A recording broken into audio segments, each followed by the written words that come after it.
state of Vermont. This is significant because that places West Townshend in the so-called Bennington Triangle, which is apparently one of the most haunted places in America. The Triangle is a loosely defined area that encompasses the ghost town Glastonbury, which used to be a small logging community centered on the eponymous mountain in southwestern Vermont. The town was abandoned at the end of the 19th century after the logging boom died down, so as a result, the greater Glastonbury area that West Townshend is certainly a part of is now untouched, pristine wilderness that even by Vermont standards is incredibly rugged and remote. The Triangle has earned its spooky reputation due in large part to the alarming number of unexplained disappearances that have occurred there over the last 100 years. Furthermore, over those 100 years, there have been dozens of sightings of the so-called Bennington Monster, which is apparently this 8-foot-tall creature that roams the mountains of Glastonbury, and some people think that creature is behind many, if not all, of these strange disappearances. On November 23rd, 1943, 37-year-old Carl Herrick and his cousin Henry decided to go to West Townshend to do some deer hunting. At some point during their hunt, the pair got separated, and Henry spent some time yelling for Carl and looking around for him, but he couldn't find him, and so he assumed he must have gone back to their camp. But when Henry got back to camp, it was empty, and Henry waited around for a little while for Carl, but he had this sinking feeling that something was wrong, and so relatively quickly, he left to get police. Police show up, they launch the search. For 3 days, they combed the entire area, and there was just not a sign of Carl anywhere. On the third day, Henry discovered Carl's body. He was lying motionless, face down in a clearing in the woods.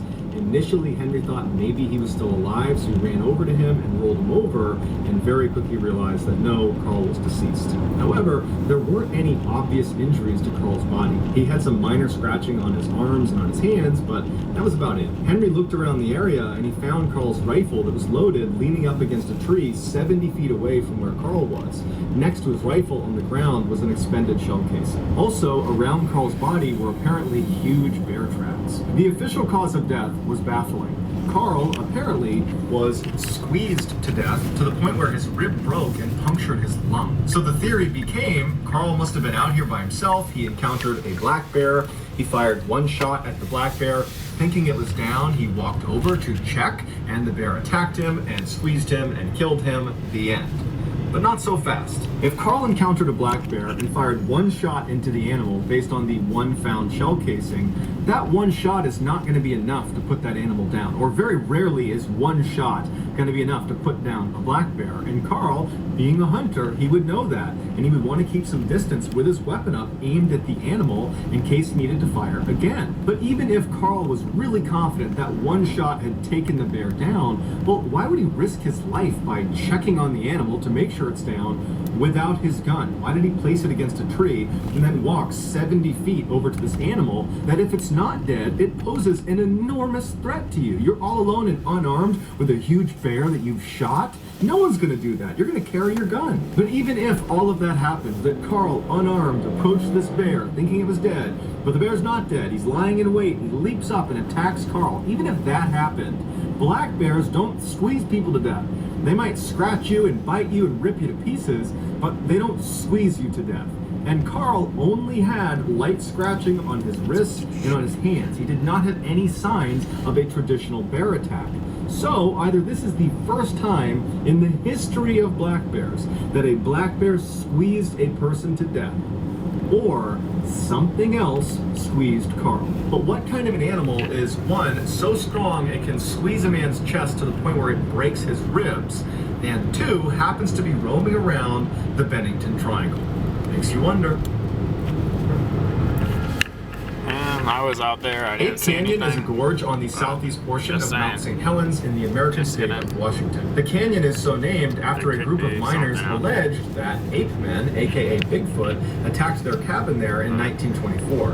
And if you want to learn more about that specific event, if you haven't been out there, I recommend you go. Video. It's right here. It's called Scariest Bigfoot Attacks, and I'll also include a link in the description. And while some people believe there are literally ape men running around this gorge on Mount St. Helens, there's never been a confirmed sighting. However, there was an event in 1950 that forced the general public to come to terms with the idea that there could be ape men running around Ape Canyon, or at least a large predator somewhere out there. In 1950, 32-year-old Jim Carter was a member of the National Ski Patrol at a ski area called the Milwaukee Bowl, which is in the state of Washington. Like everybody else on the ski patrol, Jim was a highly skilled skier and mountaineer. In May of that year, Jim was a part of a 20-person climbing party from Seattle, Washington. Their plan was to go to Mount St. Helens, hike up above the tree line, pick a spot, and then ski back down again. So the group arrives at Mount St. Helens, they hike up the mountain, they reach the spot where they want to ski down from, they sit down, they're putting their skis on, and Jim puts his on, and he says to the group, hey, why don't I ski down a little ways? I'll set up my camera. Great, that sounds awesome. And Jim wanted to use his camera, so it was a win-win. So Jim, in full view of the entire group as they're getting ready, he skis down a little way. Alright, as you can obviously probably tell, I don't have like any setup for a car, and I was like looking into it, and like apparently there's really no good setup. Like everything's gonna like shake or either break or both, basically is what I'm saying. But I'm still like waiting on stuff to come in the mail. And then turns left into an area called Dog's Head, which is a little bit flatter than the area they were in, so probably a better spot to set up his tripod. But as soon as he turned left into that area, he was out of view of the main group. So after a few minutes, as the group is getting their stuff on, they took a little bit longer because they're trying to time it so they all leave at the same time because they want to get this picture all at once. And so they take a little bit extra time, they're all ready, and then finally they head down and they make that left. They're going to pass by Dog's Head specifically so Jim can take their picture. But when they bank around the corner, Jim's not there. And so they're looking around and they're saying to each other, did he tell us he was going somewhere else? Because it seemed an awful lot like he was going to Dog's Head, but obviously he's not here. And so someone said, well, maybe he got annoyed with us as we were taking so long to get ready up there and he just already went to the bottom. And so they agreed that's what he did. And so they got back together again and they headed down to the bottom. When they got to the bottom, Jim wasn't there. And so they sat there for a few extra minutes looking up at the mountain, and they're kind of scanning down at the bottom and they're looking all over the place, but there's no sign of Jim. And so the group started to get really worried and they contacted authorities. When the first search team arrived, they went up to the area where the group thought Jim had been setting up at Dog's Head. And as they were looking around, all they could find was this discarded film box. So not any film or camera inside, just a box that would have held the film. It was kind of buried in the snow. Near this film box, they found Jim Carter's ski tracks, and they were not angled south towards the bottom of the mountain where the whole ski group had gone. They were angled east towards Ape Canyon. And they followed Jim's tracks, and they said they never deviated. They were total straight lines, like he was not trying to slow down. In fact, he was trying to go as fast as he possibly could, and at some point he began leaping over these huge ice crevasses that if you miss time, it's a death sentence. You're going into the crevasse. And he didn't just jump over one, he jumped over 2, 3, 4 at full speed without slowing down, and then his tracks got all the way to the edge where it overlooked Ape Canyon, and he went flying off. When the head of the search team saw this crazy ski line from Jim Carter, he said to the media that the only reason a guy like Jim, an expert skier who would never take risks like this, the only reason he would be skiing like this is if his life was in danger or if he was being pursued.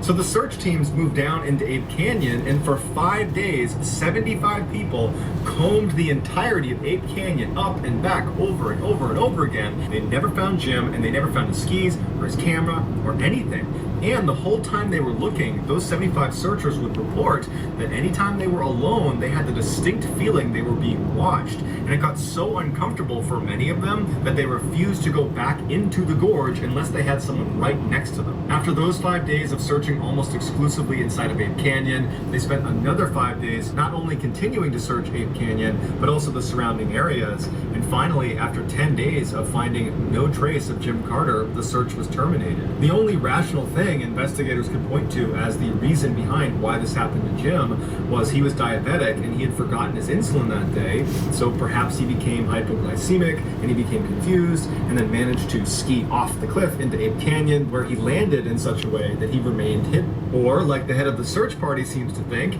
he was being pursued, he was skiing for his life. Whatever was chasing him had scared him so badly that he was skiing in a straight line down a cliff, jumping over ice crevasses before falling into Ape Canyon. And then presumably whatever forced him off the edge went down and scooped him up and took him away, and that's why they couldn't find him. But unless someone finds his body or finds some other piece of compelling evidence, we will probably never know for sure what happened to Jim Carter. Somewhere out in the Sierra Nevada mountain range lies a small hunting camp that's been there since the 1950s. Despite its fame, only a handful of people know exactly where this camp is. But even if you were given explicit directions on how to get there, you might just walk past it because it's tucked away in the middle of the woods up on this mountain.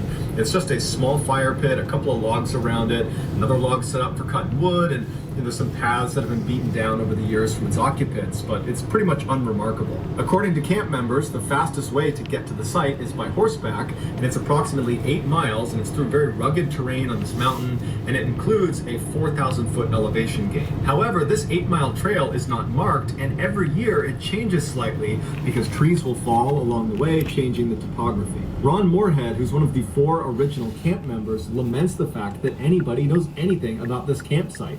He wishes they could have kept it a secret, but he knew that wasn't an option after what they discovered there in late 1971. In early 1971, Ron was a young man, and he was invited out for the first time to the Sierra Camp by the 3 founding members. When Ron got there, he fell in love. It was this beautiful, natural, pristine wilderness that overlooked this amazing valley, and they're surrounded by these huge white fir trees. There's a freshwater stream that trickled by, and in terms of hunting, the deer were plentiful. Ron said this campsite was the closest to heaven he thinks he'll ever get. The only real drawback of the site was the large bear population, but they always had guns on them, and they built this shelter out of heavy fallen timbers that they could go inside, shut the door, and they'd be protected from the bears until it left. When there wasn't a bear threat, they slept on the ground in tents. In late 1971, Ron came back to the camp with the other 3 founding members. They'd had a great day of hunting, and they were standing around the campfire just chatting with each other when they started hearing a grunting sound not far away from them in the forest. Now, typically, whenever a bear came to their campsite, it was usually at night, and they would hear it grunting somewhere off in the forest. And as soon as they heard it, they would stop and they would listen to kind of confirm it was a bear.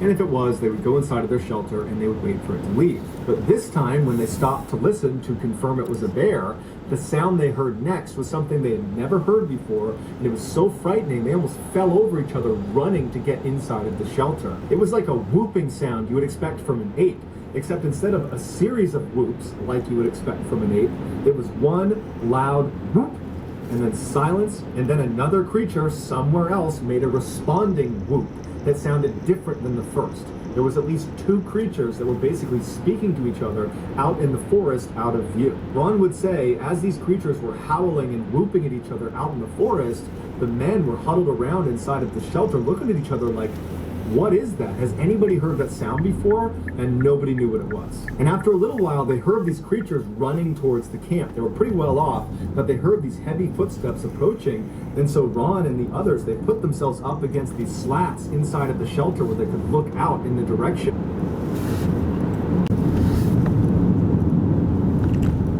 where these creatures were, and they're staring out just past the light of their campfire into the dark forest, and they hear these things running, and they stop. They don't come into the clearing. It's like they're just outside of where they could see.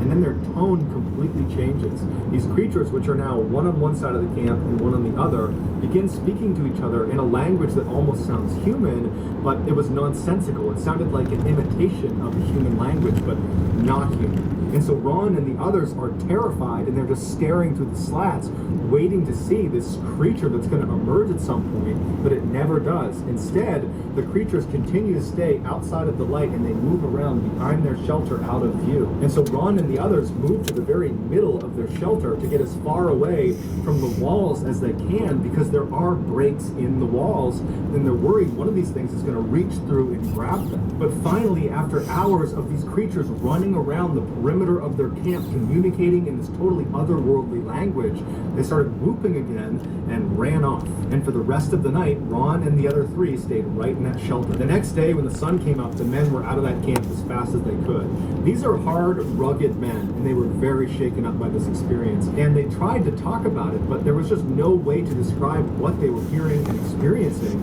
And so they just decided they just wanted to get out of there as fast as possible, and they'll deal with this later. But as soon as they got out of the woods and back to their homes, they didn't talk about it anymore, except Ron became obsessed with whatever it was that was making that sound.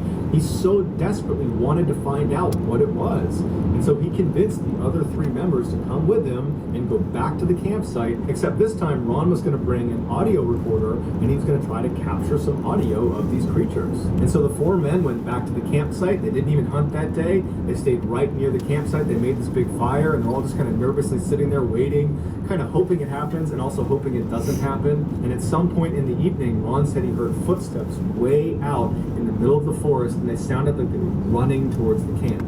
The four men sprint inside the shelter, lock it behind them, and Ron turns on the audio recorder. Now, before you listen to this famous recording, here are its bona fides. After being recorded, Ron sent it to Dr. R. Lynn Curlin, who is a professor of electrical engineering at the University of Wyoming, and he and his team analyzed it, and they concluded that, one, it was unaltered, so it's not been edited, it's not been doctored in any way, it's an authentic audio recording. And two, whatever was making the sounds could not have been a man, because their vocal range was dramatically higher and lower than that of a human's. The doctor said, based on average pitch and tract length, the creature that over the sounds that these creatures were making, because a couple times in the recording you hear both sets of voices happening at once. That's something you couldn't have done in 1971. Despite numerous attempts to debunk this recording, it still stands as a legitimate, unedited recording, although what they were recording is still a mystery.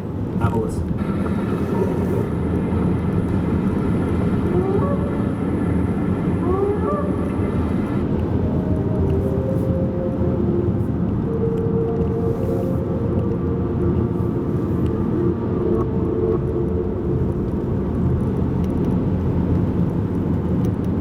February of 1978, 23-year-old Stephen Kubacki was enrolled in a small Christian university called Hope College, located in the city of Holland on Lake Michigan's southeastern shores.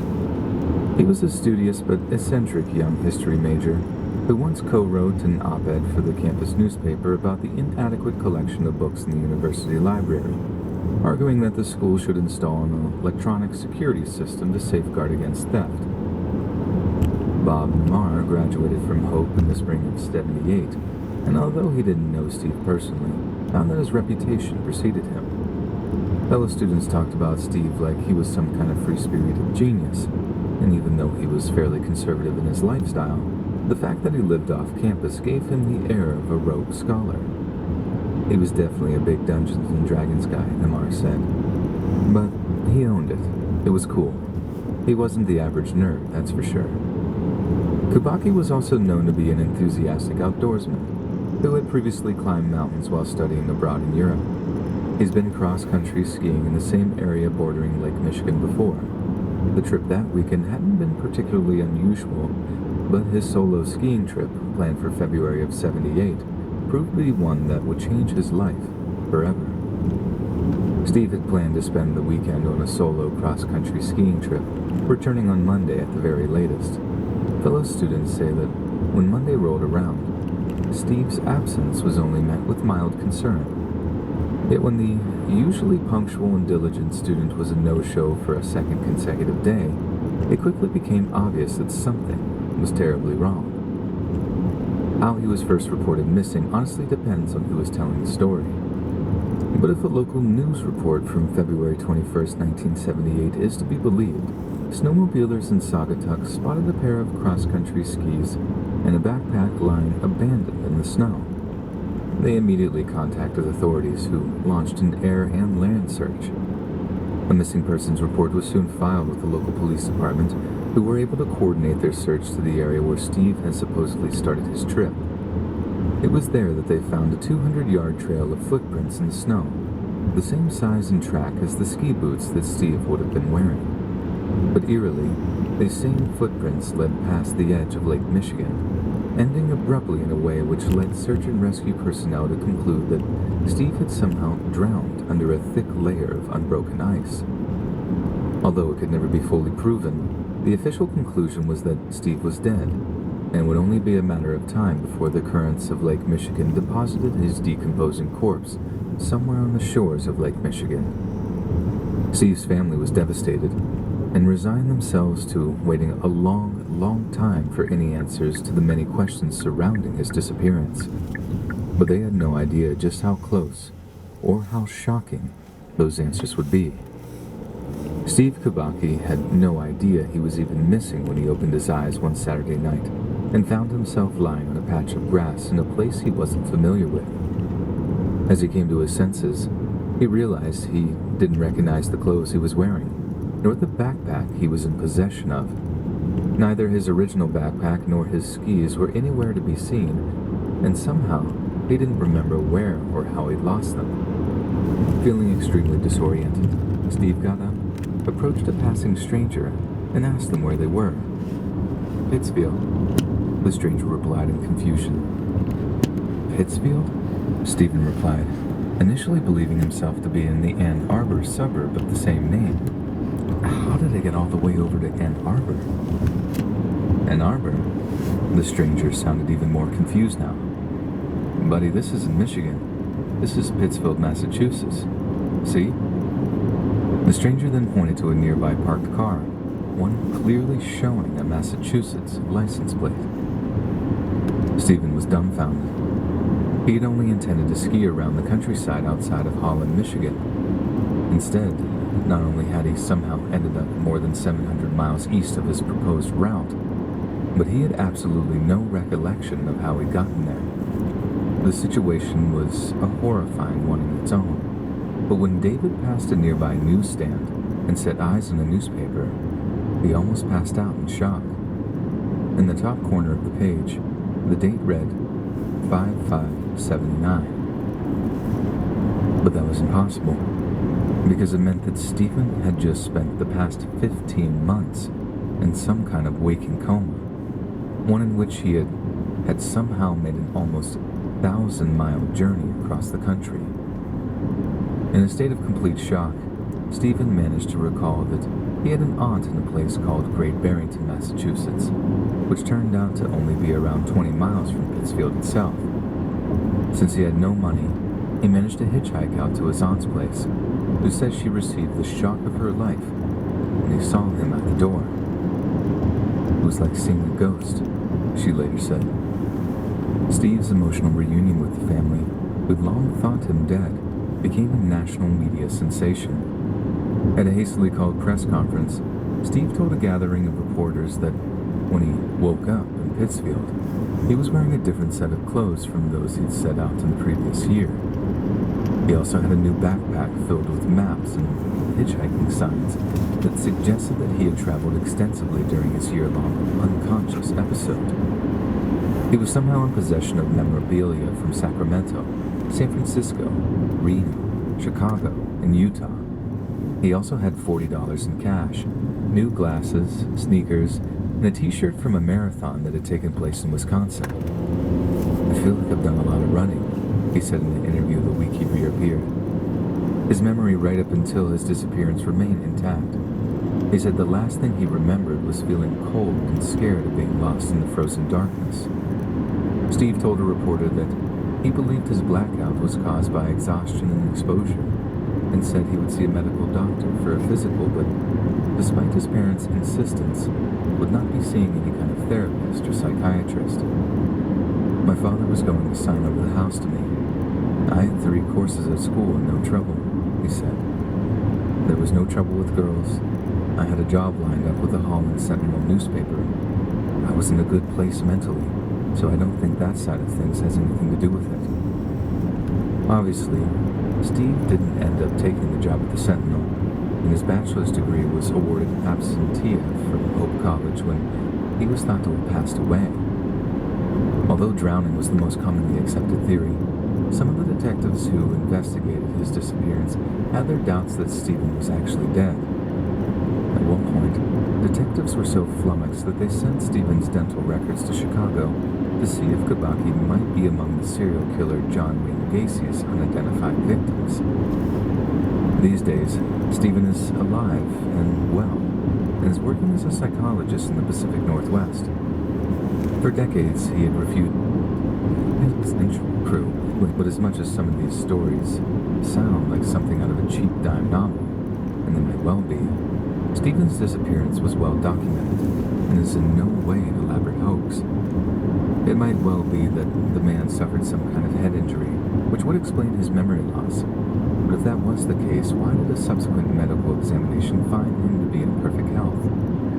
A few years after the event, Stephen Kibaki told the media that he was attempting to retrace the steps that he took on the day of his solo skiing trip, hoping it might give him enough clues to piece together where he had been and what he had been doing during that gap in his memory.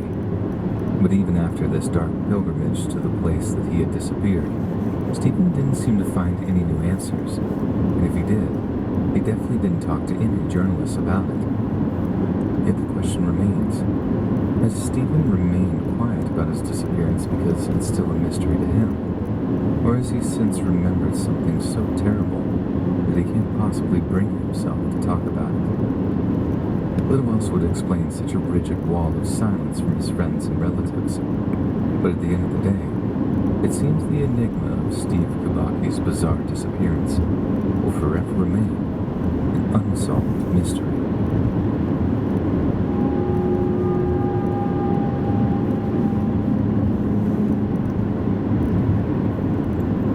In June of 1969, 6-year-old Dennis Martin accompanied his family on a camping trip to the Great Smoky Mountains National Park, a mountain range rising along the Tennessee-North Carolina border in the southeastern United States. The name Great Smoky Mountains comes from the natural fog that often hangs over the range, appearing as large smoke plumes from a distance. Interestingly, this fog is caused by chemicals emitted from the local flora, chemicals that have a high vapor pressure and easily form vapors at normal temperature and pressures. Yet even having heard the scientific explanation behind the phenomenon, seeing all that fog clinging to the hilltops is a very eerie sight indeed. Hailing from nearby Knoxville, Tennessee, the Martin family had a long-running tradition of celebrating Father's Day by taking camping trips to the Great Smoky Mountains. In 1969 would mark young Dennis's first trip into the woods, in the company of his father, older brother, and grandpa. The group drove out to Cades Cove, an isolated valley located in the Tennessee section of the park, then hiked out towards Russell Field, where they set up camping and began preparing for the first night under the stars. The following morning, they set off for about as green as they come. I'd honestly expected rural policing to be something of an easy ride. I mean, all those fast-paced, gunshot-heavy cop shows were all set in Miami or New York or Los Angeles, not small-town Minnesota. But in reality, it was probably just as difficult. Just because they're stacked on top of each other down in Chicago, it doesn't mean they're any more or less evil than those who live on big old ranches out in the plains. And even though I didn't encounter street gangs or rioters or any curbside ladies of the night, I still have a few dark stories of my own. And this is one of the darker ones, a story that we used to call the Grievel Snowman. It was late November when we got the call about a missing person over in Grigla, a small town of about 200 people out on Highway 89. I remember we drove out to a place called Evelyn Avenue, little more than a collection of small, single-story ranch houses that looked out over some open fields. Our missing person was a male in his late 40s. He had a young child, a stable background, no criminal record. By all accounts, he was a happy person with everything to live for. But then one night, he goes out into the field out back, builds himself a snowman, and just walks off through the snow to God knows where. We asked his wife how she knew he built the snowman. She told us that, although she hadn't seen him building it with her own eyes, her young daughter had been pointing towards the snowman, exclaiming, "Daddy," over and over again. She figured her daughter had caught sight of her father working on it, possibly in the process of being put to bed. If that was true, the only real clue we had was the set of footprints leading back from the snowman towards Evelyn Avenue. After that, the prints disappeared. They hadn't disappeared because the dad had gotten into a car either. The truck was still parked up in the driveway and had been since he'd gone missing. So wherever he'd gone, it had been on foot, in the middle of one of the worst winters on record. Once we realized it was going to be a bigger operation than we figured, we asked the state patrol to step in, and thankfully, they proceeded to throw the kitchen sink at the entire investigation. We had people going over the missing guy's financials. We had people going door to door. The only thing we had to wait for was a dedicated search and rescue team that included sniffer dogs.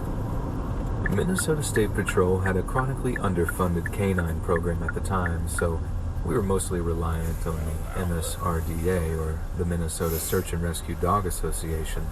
So much so that our investigation pretty much ground to a halt until we could get canine support. I'll never forget the day we all congregated at the end of Evelyn Avenue. There had to be a posse of at least 20 of us. Local deputies, state patrol, volunteers with sniffer dogs. We had a good idea that the father had walked out into the field, then had walked back towards Evelyn, but after that, we had no idea where he'd gone. So you can imagine our surprise when the dogs led us off into the field, then just refused to move anywhere else. They just kept circling the snowman, barking and indicating at it, I guess. Looking back, I honestly can't believe we didn't consider it from the get-go. We were so focused on the tracks leading back out of the field and all the stuff about the guy having everything to live for that we didn't stop to, how should I put this, think of the unthinkable.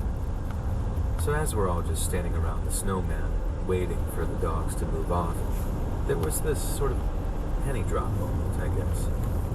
Well, one of us had the penny drop moment, and it was one of the state patrol officers.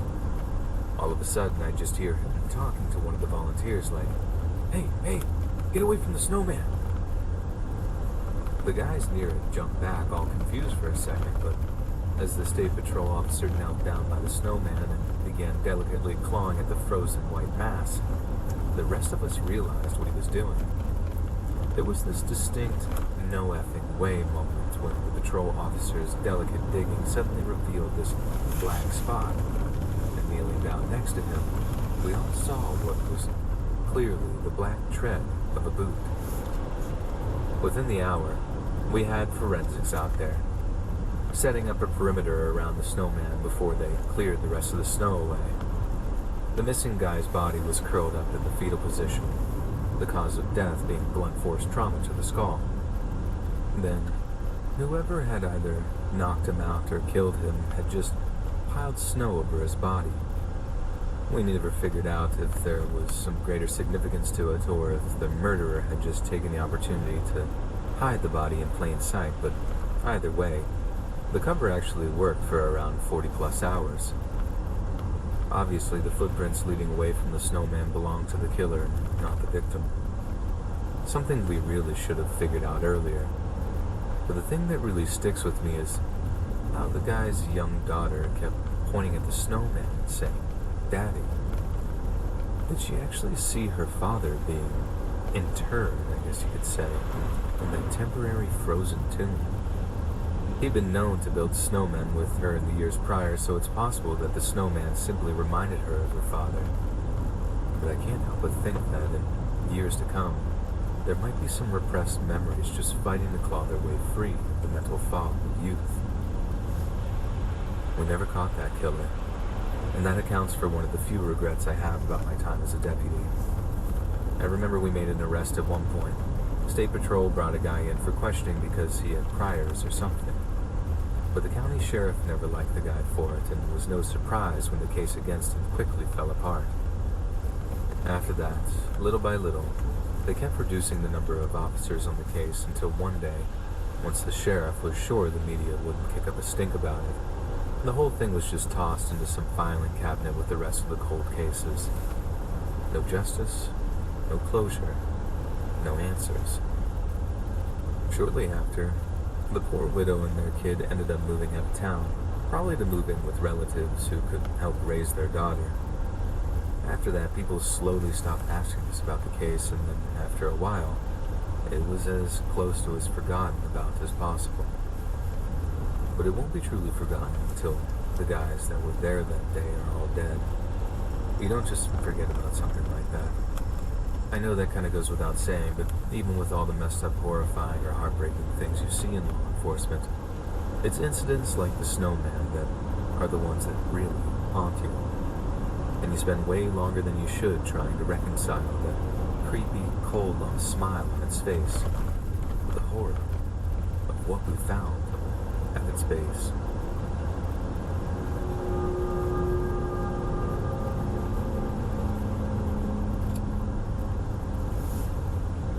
Back when I was in 4th grade, we had this girl in our class called Sarah.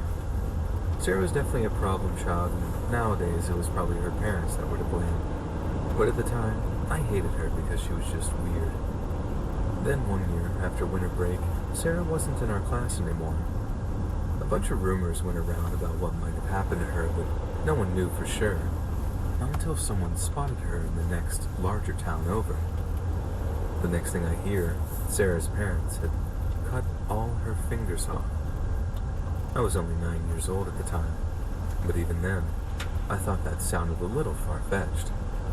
My parents punished me for stuff too, but I got grounded, spanked, or something like that. Same with all the other kids.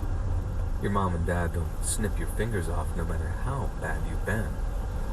We figured Sarah would be back at some point, so we'd get to ask her ourselves. I mean, she still needed to go to school, right? She wasn't dead. But when we asked our teachers, he said that Sarah wasn't coming back to class and had gone to live with relatives out of state. So then it was like, oh my God, is she dead?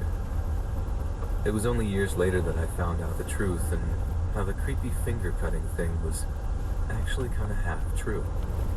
Sarah had lost her fingers, but they hadn't been cut off. She'd run away from home because of something her parents did. We never found out what they did exactly, but it was bad enough that she'd want to run into the woods in the middle of a snowstorm. So bad that no matter how cold she got, she refused to go back to her parents. Sarah got frostbite. She almost lost her nose and part of her cheeks, but doctors couldn't save 6 out of her 10 fingers.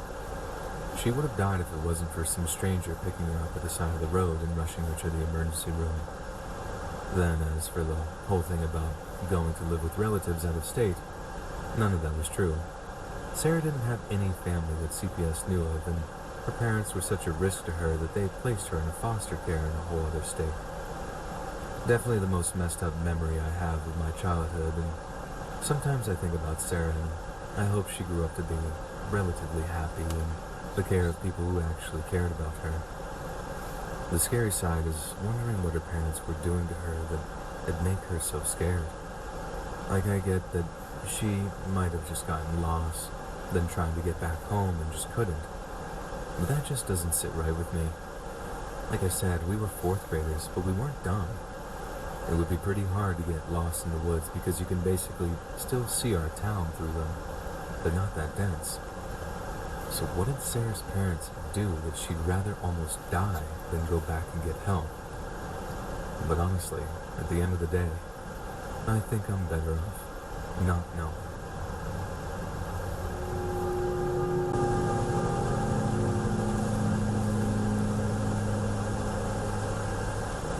A few weeks ago, myself and some childhood friends decided to meet up for the first time in literally years. We were all in our late 30s now, and we've been drifting apart for a few years thanks to increasing work commitments, as well as an increasing number of children. We try to stay caught up, but last year, the whole situation obviously ate up an opportunity that we'd had for a 2020 meetup. So, come the beginning of November this year, we were chomping at the bit to get out to the cabin for a few days. So, the cabin I'm referring to here is a little pet project of ours that dates back almost 10 years. We've always had quite an outdoor activity-based friendship, only less hunting and more like s'mores around the campfire kind of guys. So we figured that instead of getting gouged to rent 1, 2, or 3 times a year, we should probably just pool our money and buy one, with ownership being split 4 ways. So we found one, bought it, and spent one whole summer fixing the thing up. And boy, was it a fixer-upper. I guess you get what you pay for because we didn't pay much.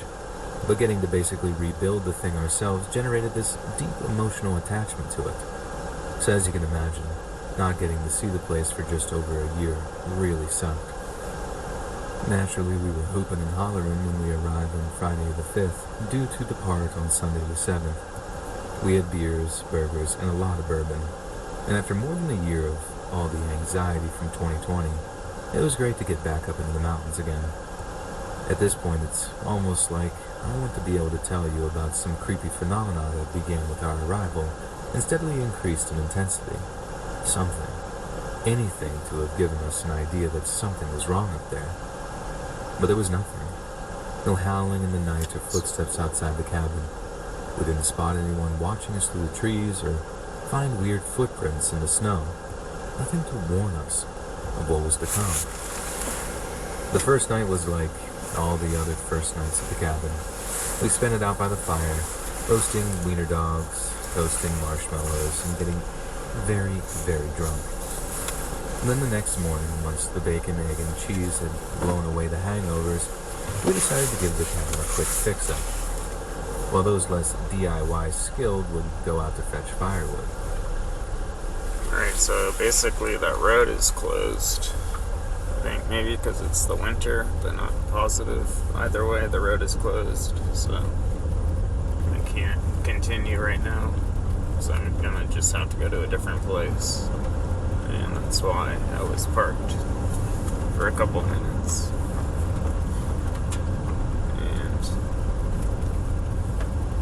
And I'm like 10 minutes away from the next place. Yeah. Fairly handy with a hammer and nail. I stayed around the cabin to replace some of the ceiling planks, and after another round of bacon, eggs, and cheeses, we got back to work and getting the chores out of the way so we could get back to relaxing. I was hauling firewood while two of the other guys, Paul and Jason, were out looking for dryish dead wood that we could use for kindling. The snow had been coming down pretty heavy up here in Montana. Almost everything was soggy and unusable, so gathering up firewood was probably the biggest task we were faced with. I had maybe 3 or 4 hunks of firewood in my arms, making what must have been my 20th run while walking towards the drying area and set up. When I just hear something that makes my blood run cold. It was one of my buddies, and they were screaming for help. I didn't think. I just reacted, dropping the logs and sprinting through the forest in the direction of the scream. I called out for Paul and Jason, honing in on the sound of their reply. And so, there they were. Paul was lying face up on the ground, totally unconscious, with what I first thought was a gunshot wound to his chest. Jason had both his hands over it, keeping pressure on the wound, and I was pulling out my phone before he even suggested I call 911. When the dispatcher told me we might be waiting for up to 30 minutes for an air paramedic, I felt sick. I figured with where the wound was located, right near his heart, Paul would never last that long. But right after, the dispatcher basically tells us it's all down to us to stop the bleeding, so the victim would be alive when they arrived there. The pig man was said to be almost 9 feet tall, with hooves for hands and a pig's head instead of humans. It lived out in the mines, was the product of some unholy union of man and beast, and lived mostly on a diet of cute woodland creatures. But when the pig man could get its hands on kid meat, it ate that. It sounds like a bunch of nonsense, right? All just made up to keep kids away from dangerous places. I think I probably believed it when I was smaller, but by the time I was 13, and I'd actually been to a few of the old mine shafts, I knew it was just a made-up story. But it wasn't a story, and I found that out quick. That was also the day that I found out how sometimes grown-ups tell kids stories for a reason. Not so much to baby us, but to protect us. So like I said, I was 13 and me and my friends used to spend a lot of time out on our bikes. Because the old mine shafts had an allure of danger about them, and we were in the habit of ghost hunting, and they were too good to resist. We used to ride out to each one during the weekends of winter break, exploring as much as we dared before taking it off our list of potential ghost hunts. And then came time to ride out the old Clennet Mine, one of the largest in the area and maybe even the largest in the entire state. We were adventurous, but we weren't dumb, and we knew not to go too deep into the mines or anywhere that was cold, dark, and dangerous. But as it turned out, we didn't need to. The thing in that mine came to us. Because as we're exploring the first 100 yards of the mine shaft, we started hearing something moving in the darkness ahead of us. It sounded like rocks crunching under the weight of something, and since animals, sometimes bears, occasionally use the mine shafts as their dens for hibernation, we started to get a little nervous. We're shining our flashlights on a section of the tunnel that drops down out of sight, convinced we're about to come face to face with a black bear something equally intimidating. We kept backing off towards the entrance to the mine shaft, but we were doing so painfully slowly. Flashlights blew to our hand. We were scared, but this rabid curiosity seemed to be outweighing the fear of it all. We hear a little more scuffling down below, something that sounded like a grunt. But by that time, we're basically convinced it was an animal, so we're even more or less keen on seeing what it was. Then, right as we hear some more scuffling, there's another grunting sound, only that time, it was quite clear that what was going on down there wasn't exactly an animal, or if it was freaking huge. The fear ramps right back up again as we silently start moving back towards the entrance. Then, as we're almost near the entrance, I hear what sounded like a word being spoken behind us. I freeze, turn around, and shine my flashlight in that direction just in time to see something come into view. And literally, the second I laid eyes on it, I just turned and screamed, "Run!" And I screamed run because I saw the pigman. I saw his snout, his molted skin. I saw his bright red eyes and his hooves for hands. It was the single most terrifying moment of my life. And as we rode back into town, I swear we didn't stop for a second until we were back in our respective parents' homes. Naturally, I was in a real bad way by the time I got home, and although I'm not too proud of it, I remember bursting into tears as soon as all the adrenaline started to taper off. They were ugly tears, too. I'm talking like wailing, not just sobbing. Mom and Dad rushed in my room almost right away, worried that I was hurt or something really terrible had happened to me. To me, what I saw was terrible. It was the scariest thing I'd ever seen in my life. Even today, I get the shivers just thinking about the face I saw. But what messed me up was that I had literally no explanation for it. Well, outside of the terrifying tale of the pigman, of course. However, my parents, on the other hand, they did have an explanation for it. And since I was sort of old enough to handle the truth, they told me something that I found utterly depressing. So the pigman was real, not just a made-up story to scare kids. Well, it was supposed to scare kids and keep them safe. It was just based on something very, very real. The pigman had been a miner, like so many others who used to live and work in our town. And as it turned out, the old McLennan mine was shut down due to an accidental fire that caught in one of the tunnels. The company had managed to get most people out, but one or two guys just couldn't get out in time. Pigman was one of them. Even so badly burned that his nose was almost completely gone. In fact, he received life-changing burns to almost his entire body. Then, after that, the battle with various insurance companies, as well as the mining company himself, just drove him completely insane. He'd lost almost everyone close to him in that fire. And here was some pencil pusher, like, I have 1,000 questions and exams to put you through before you can get a cent from us. Then, once he was healthy enough, Pigman just walked out of town one day and didn't come back. People thought he'd gone for good, either moved on someplace else or died or something. But no, Pigman just wanted to spend whatever time he had left in that place. He'd lost so many of his friends and colleagues in McLennan Mine. I get why parents might feel the need to lie to their kids about it, or rather, why they might tell them half-truths to scare them away from something that would haunt them if they came to understand it. But the thing that gets me is that the pigman, he's supposed to be the monster lurking out in the mines. But to the pigman, or whatever his real name is, it's us who are the monsters. People who saw a man who'd lost almost everything.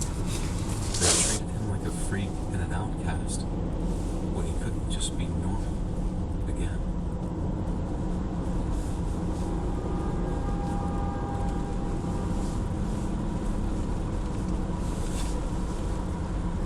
I drive truck for a living. Not long-haul semis or anything, but I'm still on the road a lot. And up here in Massachusetts, it gets wicked bad during the winter sometimes. I remember passing a semi on a snow-covered 2-lane highway one time. My truck started sliding and I was basically sideways between the snowbank and semi doing like 55 miles per hour. Somehow we both came out okay, and it was all because the semi driver stayed cool as a cucumber. If he'd had braked or tried to turn, I might not be around to be writing this. But he just sailed on through, then slowed his truck down and got out to see if I was okay.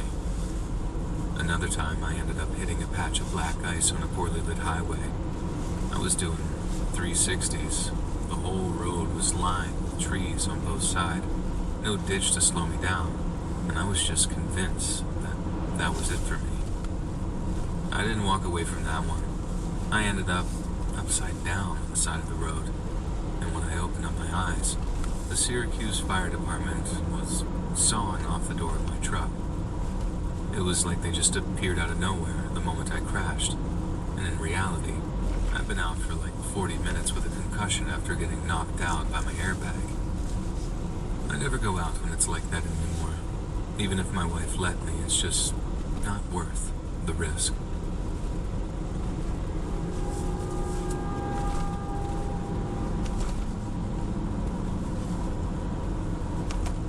My uncle died recently.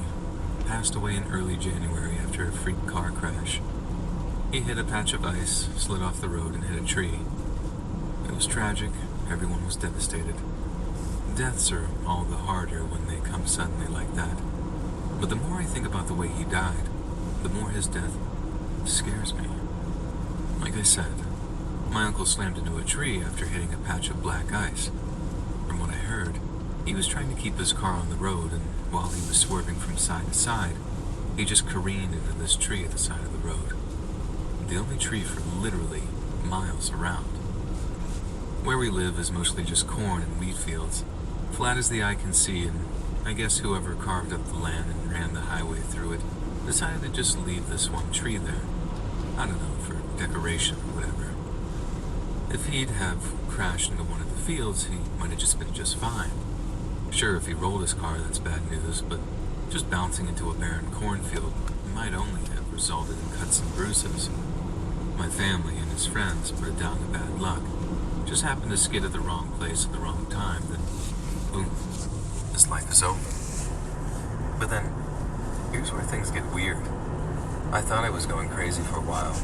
Like I was legit looking at online therapy sessions. Or a ton, go figure. I thought I might have just been obsessing over minor details as a way of compartmentalizing my grief, which was obviously manifesting in a really unhealthy way. But then I started looking stuff up online, and 26 people have all crashed into that lone tree since the end of World War II, and every single crash has been fatal. It always happens in the winter, but I thought that was going to be a given. But then every incident I found was between Christmas Day and January 3rd, which is exactly 10 days. And in each crash, there was only ever one person in the car. I thought this was kind of freaky, but then I figured there might have been other crashes that weren't reported, and it was a well-known so-called accident black spot. But if that was the case, and the local highway patrol had known about this since the freaking 40s, just cut down the tree, right? How did whole different generations cart bodies away from that thing and still not think to cut it down? And how did 26 different cars smash into it without it coming down on its own? That's a lot of questions, right? But they were questions I wanted answered, and so I called the local sheriff, suggested he get rid of that lonely old tree. Heck, I even offered to saw through that SOB myself. Bearing in mind this is the same sheriff who was super supportive of our family after the crash, and he just changes his tone like, and why would you want to go and do a thing like that? I thought he was kidding me, so I brought up the 26 fatalities, told him we might be able to save a few lives, and managed to stop myself from barking at him about how Uncle would still be alive if the tree wasn't there.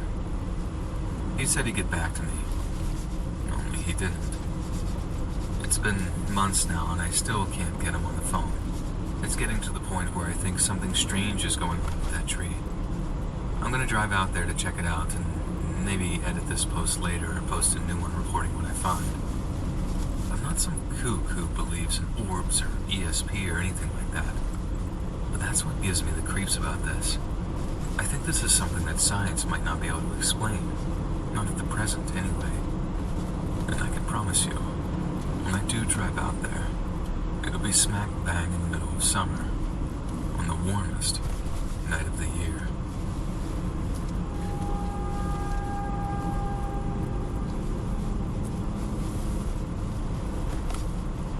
Born on October 19th of 1965, Joyce Vincent was raised in the London suburb of Fulham. Her father, Lawrence, was an Afro-Caribbean carpenter, while her mother, Lyris, was of South Asian heritage. Both had emigrated from Grenada to... Every year, hundreds of people go missing under baffling conditions inside. Something very strange seems to be going on inside of national parks in North America. Every year, hundreds of people go missing in these parks. But these parks are huge. If you could, please, to go camping. This was a family tradition on Father's Day, and they were really excited about it. They get to the same campsite they always used. They set up, they have a wonderful first night, they camp out, and the next day, another camper in the area happened to walk by and saw that Dennis and his brother were playing there. And so this camper had kids as well, and he asked Dennis's father, hey, would it be okay if I brought my kids by? They're the same age as your sons, and they can just play together. Dennis's father says, sure, bring them down. And so the man goes, gets his kids, they come back, and before long, all the kids are playing hide and seek. Now, Dennis's father would say that he had an eye on Dennis the whole time. He was just at a distance watching his son to make sure he didn't get lost. And so at one point, all the kids are hiding from the parent.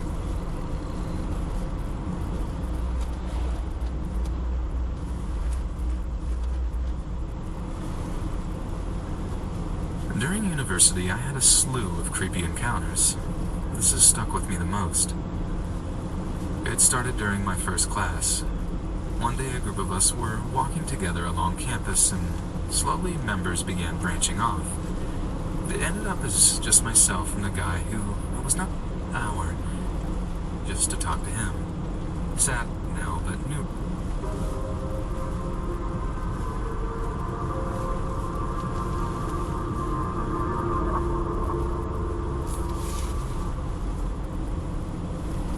Growing up in a Boston suburb during the 80s,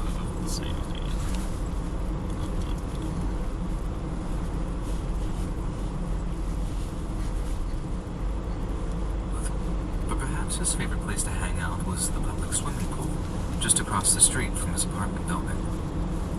Around noon on August 22nd, 1976, Andy was paddling around the pool with a friend named Melanie Perkins. Then, just after 2 p.m., Melanie began to feel hungry. She told Andy that she would be heading home to get some lunch, but despite her family's apartment being less than 200 yards away, she professed a fear of walking home. In the end, Melanie convinced her older brother to walk her home. She did not return to the pool that day. Around 5:45 p.m., around 15 minutes before Andy was due home for dinner, the pool's lifeguard spotted him wandering around the water's edge. However, when 6 p.m. came and went and Andy hadn't returned home for dinner, his parents went looking for him. They arrived at the pool just minutes later, but little Andy was nowhere to be found. They rushed to contact the police, but initial theories placed Andy as a runaway. Being a child of divorce, the police considered the possibility that he had run off to find his father. However, when they contacted the man, he had no knowledge of his son's location. The next day, a team of police officers, civilian volunteers, National Guardsmen, and off-duty Special Forces soldiers scoured the surrounding neighborhood equipped with sniffer dogs and portable CB radios. The search was then expanded to the city dump, while specially trained divers dredged the bottom of the nearby Shashin River. But perhaps the area of the most interest to search teams was the wooded area adjacent to the public swimming pool. Some theorized that the woods would provide cover for anyone who wished to prey on the swimming children. It would also serve as a concealed passageway to the nearby Blue Star Memorial Highway. Additionally, there is a much larger wooded area across the highway, which extends all the way to the residential areas of neighboring North Andover.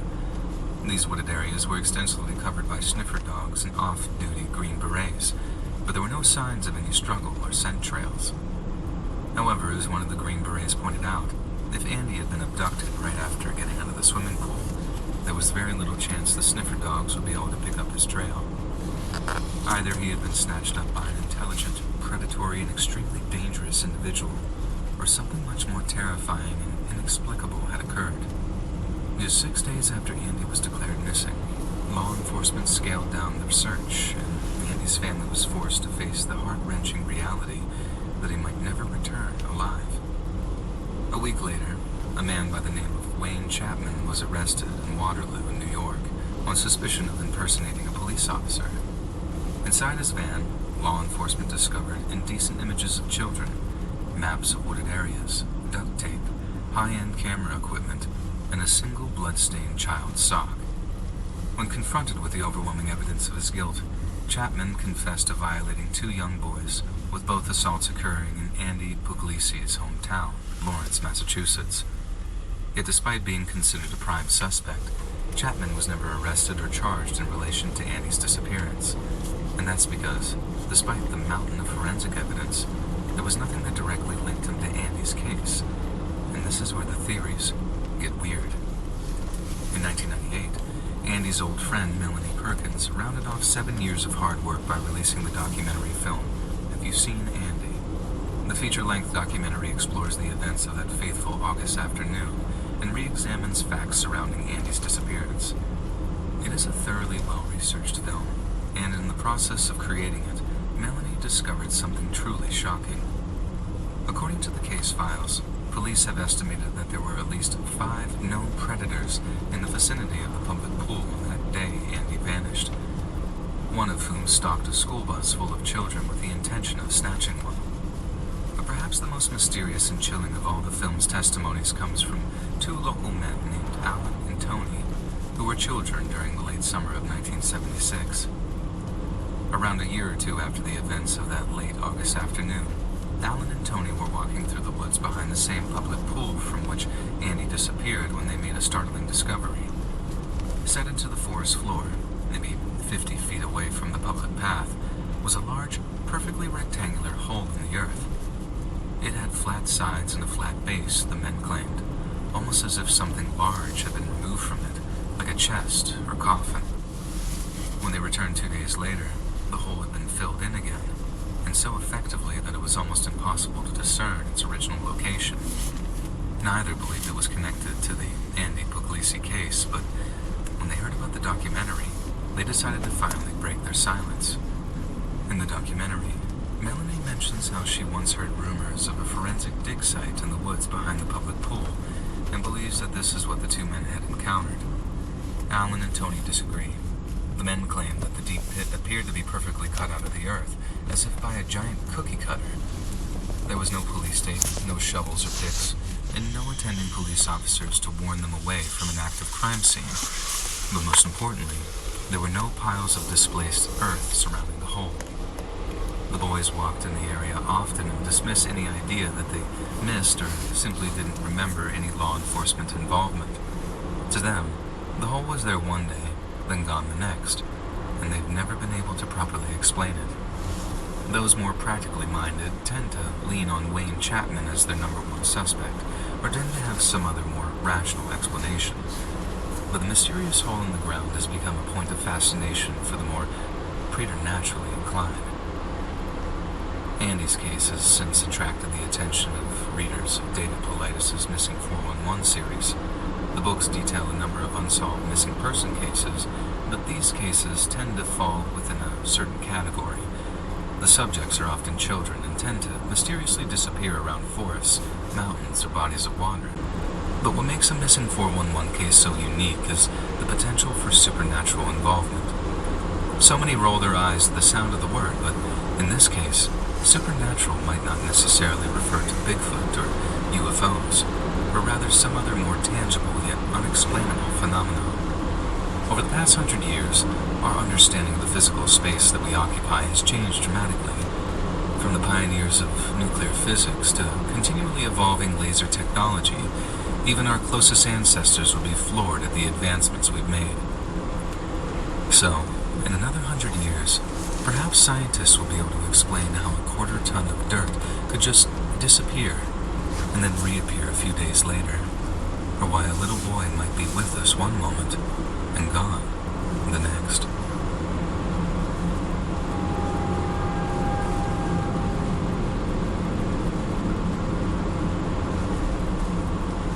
Derek James Ingridson was born on July 5th of 1990 in the small city of Klamath Falls, Oregon. He was an intelligent but shy young man with a love of the outdoors, and he had brown hair, dark eyes, and a bright smile.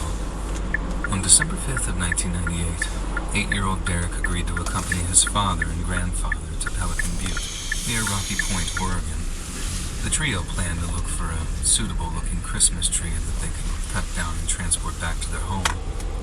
It was an annual tradition for the men of the family, and Derek was vocally excited to be the one to pick out the family Christmas tree. The trio drove out to the butte, parked their truck, and then wandered through the snowy forest, dodging Derek's snowballs as they went. Finally, they came across a suitably sized tree, and after making sure that it met Derek's approval, his father and grandfather began chopping it down. It was a scene not unlike one found on a Christmas card, but unbeknownst to the Ingridsons, it was a day that would end in a living nightmare. While Derek's father and grandfather worked on cutting down the tree that he had selected, they momentarily took their eyes off of him. They stopped watching him for no more than 2 or 3 minutes, but when they turned around again, little Derek was gone. Knowing that he couldn't have gotten too far on foot, Derek's father rushed around the forest, searching for tracks and calling out the boy's name. But bizarrely, he was nowhere to be found. And suddenly, Derek's father was hit with a terrifying realization. To have disappeared so suddenly and completely, someone or something must have taken his boy. Upon realizing the gravity of the situation, Derek's father and grandfather rushed back to their truck and sped off in the direction of the nearest phone. Then, at exactly 4:13 p.m., Derek Ingridson officially became a missing person. Despite the impending loss of daylight, the Klamath County Sheriff's Department commenced their search effort immediately. They flooded the area around the Pelican Butte with deputies and tracker hounds, and at first, their hopes were high. Derek's parents told the police how their son had grown up in the mountains, and that he had been taught a handful of cold weather survival techniques. What's more, Derek's father mentioned that at the time of his disappearance, his son had been in possession of a small hatchet, meaning that despite being just 8 years old, he had a much better chance of fending for himself than other children his age. As the police continued their search, evidence of his education was obvious. Towards dawn, deputies discovered a small rudimentary shelter made of fir boughs and fallen logs. Nearby, they found a trail of small boot prints in the snow, and after following them, deputies found that the prints looped around from the location where Derek's father had last seen him to a small woodland clearing near a highway. However, what they found there, given the circumstances, was truly bizarre. It was a snow angel, and as you might imagine, it raised a lot of questions. Since these were the only tracks found in the area, it stood to reason that they belonged to Derek, but it made no sense why he would suddenly stop to make a snow angel. There was no way he could have covered that amount of ground in the period of time his father had stopped paying attention to him, and a lost and panicked child would not be in the mood to play around in the snow. Suggestions that the snow angel was evidence of physical struggle were dismissed because it was too well formed to be anything but deliberate. Police then tried to continue following the small boot prints, but a sudden blizzard made their efforts extremely difficult. Once the blizzard had subsided, the search resumed. Additional sniffer dogs were dispatched to Pelican Butte, and a number of Civil Air Patrol planes joined search and rescue helicopters in scanning the area from the skies. Unfortunately, not a single trace of Derek could be found, and just 8 days later, the search was called off. Derek's family continued their investigation independently of law enforcement for quite some time, but came up with nothing. They were later joined by hundreds of civilian volunteers from all over North America, but once again, no progress was made. Then one day, a member of the public approached the police with some alarming information. On the day of the disappearance, they claimed to have witnessed a man struggling with a young boy in the area where Derek vanished. Additional reports were made of an unidentified man driving a 2-door Honda Police made efforts to track the man down, but were unsuccessful. Less than a year later, on September 24th, 1999, Oregon's Harney County Sheriff's Department received a call from a horrified member of the public. They had discovered some graffiti in the bathroom of the Sage Hen Rest area, over 200 miles away from Pelican Butte, and it referenced Derek's abduction. Upon being informed of what the graffiti said, Derek's mother told the media, "I think it's just a big sick joke. If someone took Derek, if they put this on the wall, they were wanting to be caught. If they were wanting to be caught, why didn't they leave something of Derek's there?" Many have speculated on exactly what was written on that wall, but to this day, it has never been made public. This is probably to honor a personal request made by Derek's family, as if they did indeed believe it was nothing but a sick joke, it would serve no purpose to broadcast it. However, based on what Derek's mother said, it's not difficult to infer what was written. Someone claimed to have taken the boy, and they most probably claimed to have kept him alive, or at least kept his body as some kind of sick trophy. The implication that they could have left something of Derek's at the truck stop strongly implies that they were in possession of some of his personal effects.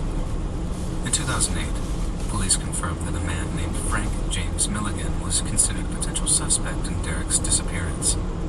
At the time, he was serving a hefty sentence for violating a 10-year-old in a town just outside of Salem, Oregon, and the modus operandi seemed identical to the one used in Derek's disappearance.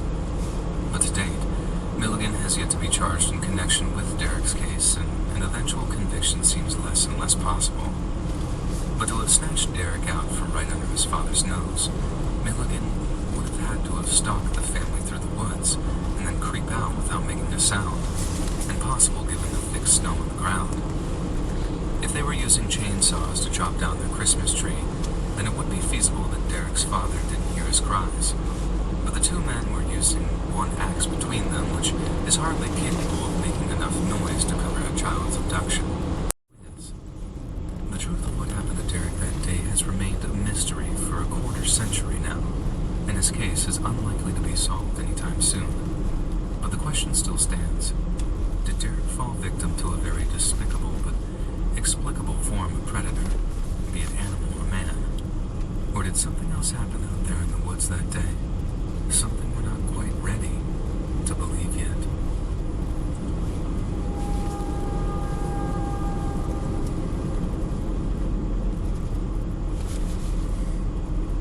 Born on April 3rd of 1966, Lorraine Ron was raised primarily by her mother in Manchester, New Hampshire. By the time she entered her teenage years, Lorraine and her mother were living in a third-floor apartment on Merrimack Street. She was said to be a good student, popular among her peers, and her relationship with her mother was a healthy one. Lorraine also dreamed of becoming an actress and took singing and dancing lessons outside of her time at Parkside Junior High School. But as she approached her 14th birthday, things started to change. According to Lorraine's aunt, she was an angel who hung around with the wrong people. But perhaps a more utilitarian explanation was that Lorraine began to make some very poor choices. She neglected her singing and dancing to drink alcohol and smoke marijuana.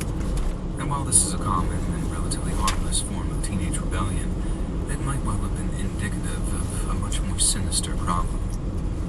On the evening of April 26, 1980, Lorraine's mother, Judith Rod, left her daughter home alone so she could visit her tennis player boyfriend competing in a tournament. Lorraine would normally accompany her mother on these trips, but on this occasion, she asked to stay home. Believing her daughter was old enough to take care of herself, Judith departed in the early afternoon after arranging for a handful of relatives to stop by and check on Lorraine throughout the day. These checks were performed on schedule, with visitors observing that Lorraine was relaxing alone. But Lorraine was no fool. She was simply waiting for the last of her relatives to come and go, and when the coast was clear, she called her friends and invited them over. A few hours later, two of Lorraine's friends showed up at her apartment to find her with a six-pack of beer and a bottle of wine. The group drank and smoked for the next couple of hours until around 12:30 a.m. when they began to hear voices in the hallway outside the apartment. Assuming this was Lorraine's mother returning from dinner with her boyfriend, One of Lorraine's two friends rushed out of the apartment's back door and down the iron stairwell. The friend was a boy and a little older than Lorraine, meaning that her mother would most certainly not approve of him being there so late. So after ushering him out of the back, Lorraine locked the door and rushed back to where her female friend was to maintain the ruse. The next 45 minutes are a complete mystery.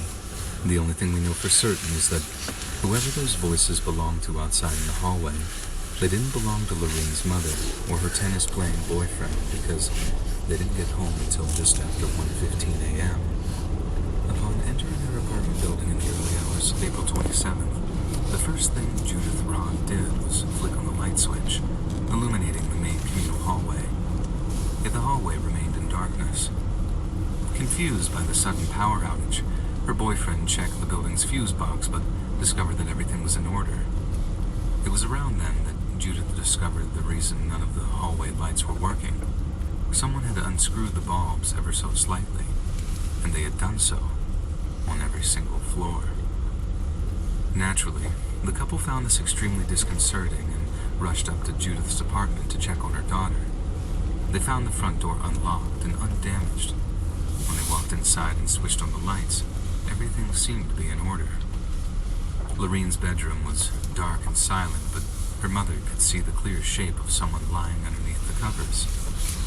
Judith breathed a deep sigh of relief, but just to be certain, she approached her sleeping daughter to see if everything was okay. It was not Lorraine. Judith Ron found herself staring into the bloodshot, dilated pupils of Lorraine's female friend. When asked where Lorraine was, her friend had no clue. The severely intoxicated girl explained that around midnight, she and Lorraine had decided to get some sleep, but instead of climbing into bed, Lorraine had offered it to her guest while she opted for the couch in the apartment's main living area. The friend seemed to have no idea that she had been alone in the apartment for the last 45 minutes or so, and together, the trio started to panic. Judith rushed to call 911 while her boyfriend began searching the surrounding area behind the wheel of her car. Just after 3:45 a.m., Lorraine Ron officially became a missing person. In the weeks that followed, the prevailing theory among investigating police officers was that Lorraine was a runaway. They pointed to the fact that there were no signs of struggle in the apartment and echoed the testimony of a bus station employee who claimed to have sold a ticket to a girl matching Lorraine's description on the day she disappeared. However, when shown a photograph of Lorraine, the same employee claimed that he was no longer certain. While the runaway theory could not be ruled out, police began to question the two friends Lorraine had been with that night. The girl claimed to have passed out shortly after 12:30 a.m. and that her memory of that night's events was extremely hazy due to the alcohol she had consumed. She remembered hearing voices outside of the apartment shortly before she fell asleep, but considered nothing else suspicious. Lorraine's male friend admitted to being in the apartment that night, but as we've already covered, he stated that he rushed out of the back once he heard the voices. It's worth noting that the boy seemed extremely nervous during police questioning and, at one point, admitted to feeling extremely guilty due to his choice of actions. While some might consider this enough to make him a suspect, he insisted that he had nothing to do with Lorraine's disappearance. His regret was based on the idea that, if he had stayed, things might have gone very differently if an abduction had indeed occurred. Law enforcement seemed satisfied with the boy's explanation and have never officially considered him a suspect, but later developments bring that conclusion into doubt. 6 months went by, and the police had yet to make a breakthrough in the case. Then one day, Judith Ron noticed a strange anomaly regarding her phone bill. On October 1st, Judith was looking over her bill when she noticed a pair of unfamiliar phone numbers. One of the numbers belonged to a motel in Santa Monica, California, while the other was assigned to the Teen Health Hotline. Police managed to get in touch with the hotline's operator, who turned out to be a physician based in Santa Ana. He claimed the hotline provided health advice to teenage girls, and most of their questions involved intimate wellness and the use of contraceptive devices. Yet the hotline served another purpose. The physician claimed that several calls came from women and girls in the group of exploitation, and that on a handful of occasions, He and his wife had helped these girls escape their nightmarish predicaments. He also added that Annie Sprinkle, an educator and former adult actress, had been essential to the effort as she provided insight into the exploitative practices employed by shifty producers. The trio had aided 4 or 5 different girls, but insisted that Lorraine had not been one of them. Within just a few weeks, a powerful combination of fear, torture, and sleep deprivation broke down the final remnants of Colleen's resistance, and she quite literally signed her life over to her captors. She adopted the slave name, Kay, and began referring to the hookers as master and mistress, and was forbidden to talk without prior permission. She was given a copy of a French novel from the 1950s entitled The Story of O, which details the enslavement of a young Parisian girl by a cruel and heartless master. Colleen was told to study the text in order to better emulate the novel's protagonist, referred to only as O. Colleen did as she was told. When Colleen completed what amounted to slave training, she and the hookers moved into a mobile home in the large town of Red Bluff, around 30 miles south of Reading. She later said that religion and hope of escaping kept her from taking her own life, but that she well and truly was convinced of the company's existence, meaning despite her will to free herself, she was paralyzed with fear. To avoid the worst of Cameron Hooker's punishments, Colleen did all she could to comply with his demands, and as she did so, he granted her more and more personal freedom. At first, she was permitted to work yard work unsupervised, but later allowed to go out jogging and even provide childcare for the hooker's 2 young children, something she considered something of a privilege in her brainwashed state. Then one day, after 4 long years of captivity, something truly shocking occurred. Hooker approached Colleen and asked if she wanted to see her parents. Her family had long since decided that something terrible had happened to her and were far too relieved to question the nature of her return. Too scared to reveal the truth, Colleen told her mother and father that Hooker was her boyfriend, and the following day, Hooker himself visited the Stan family to reassure them of her daughter's safety. Colleen's parents even took a photograph of their daughter, her arms draped around Hooker, whose cheeks are flushed with a deep red. They put up the facade of a happy but hermit-like young couple, but they couldn't have been any further from the truth. The incident caused a crisis of confidence in an increasingly anxious Hooker, who believed his crimes were on the verge of being discovered. Colleen's hard-won privileges were suddenly and dramatically stripped away, and she remained locked away for 23 hours a day for the next 3 years. The Hooker's children, along with their neighbors, were told that Kay had gone back to live with her parents, and her existence was reduced to a nocturnal one to the point that she began to develop illnesses associated with lack of sunlight. Once Hooker felt the heat was off of him, he began to grant Colleen privileges again, partly as a way to keep her from going insane, and partly as a way of ensuring that she remained relatively healthy. But in allowing her more freedom, Hooker saw an opportunity to profit from her labor and forced Colleen to take a job as a maid at a nearby motel. She worked there for months and didn't breathe a word of her abuse to another living soul. Hooker saw this as an immense display of loyalty and asked Colleen to be his second wife. This was the final straw for Hooker's first and current wife, Janice, who had also been severely abused by him over the years.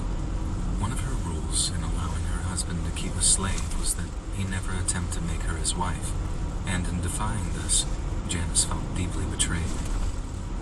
One day, in August of 1984, Janice Hooker waited until her husband was out of the house and then pulled Colleen out of the box where she had been kept and told her the truth. Cameron wasn't a member of the company. There was no such thing. After years of complicity in her captivity, Janice told Colleen that she was free to leave. At first, Colleen didn't believe her and thought it was just another method of psychological torture. But when it became clear that it was no trick and that Janice was doing it out of loathing for her psychopathic husband, Colleen didn't thank her, nor did she cry. She simply gathered up her meager belongings and wandered out onto the streets of Red Bluff. Hours later, Cameron Hooker returned home under the impression that Colleen was still in captivity. However, when the telephone rang, and he heard her voice on the other end. The proverbial penny dropped, like 10 tons of lead. When Colleen told Cameron that she knew the truth and was never coming back to him, he reportedly burst into tears. She also told them that if he attempted to pursue her, she'd have him arrested. However, bizarrely, Colleen did not plan on contacting the police. Instead, as a way of saying thank you to her liberator Janice, she decided to give Cameron a chance to reform himself. In the end, it was Janice who reported her husband to the police, telling them the entire story of kidnapping, abuse, and violation. Initially, authorities attempted to focus on the abduction and murder of the hooker's first victim, Marie Elizabeth Spanhink. However, as they were unable to find her body, no murder charge was brought. Regardless, Cameron Hooker was brought to trial in 1985, with his soon-to-be ex-wife taking the stand against him in exchange for full immunity.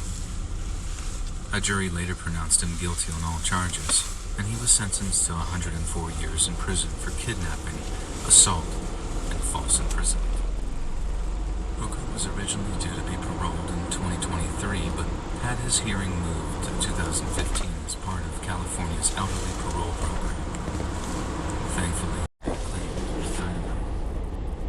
Now, not only would she risk death if she attempted to escape, but anyone who came looking for her in the right place would risk being blown to smithereens. Yet incredibly, after enduring weeks upon weeks of the harshest treatment so far, Natasha developed a new kind of resolve. After a particularly vicious display of defiance, Wolfgang pulled out a pistol, put it to Natasha's head, and threatened to execute her. But to her captor's shock, Natasha called Wolfgang's bluff. She screamed at him to kill her, to finally end her torment, claiming if he didn't, she'd find a way to kill him in his sleep. The threat is thought to have terrified Wolfgang, who was clearly losing his grip on control, so instead, he changed his strategy. Instead of threatening to kill her, Wolfgang told Natasha that if she didn't behave, he'd murder his neighbors instead. Over the course of her captivity, Natasha had developed a great deal of affection for Wolfgang's neighbors, who often... Alright, so I'm currently on my way to this trail that's about 15 minutes away. I was gonna go somewhere else, but I changed my mind because, for one, I didn't want to do much off-trail hiking or anything like that. It's too cold right now, and I'm just not in the mood. And there's a lot of private property signs, so I was basically checking out the area because I've been meaning to go out there for months. But it's still a pretty cool area, and it's very wooded. That was just the beginning. But I'll have to go out there again in the future.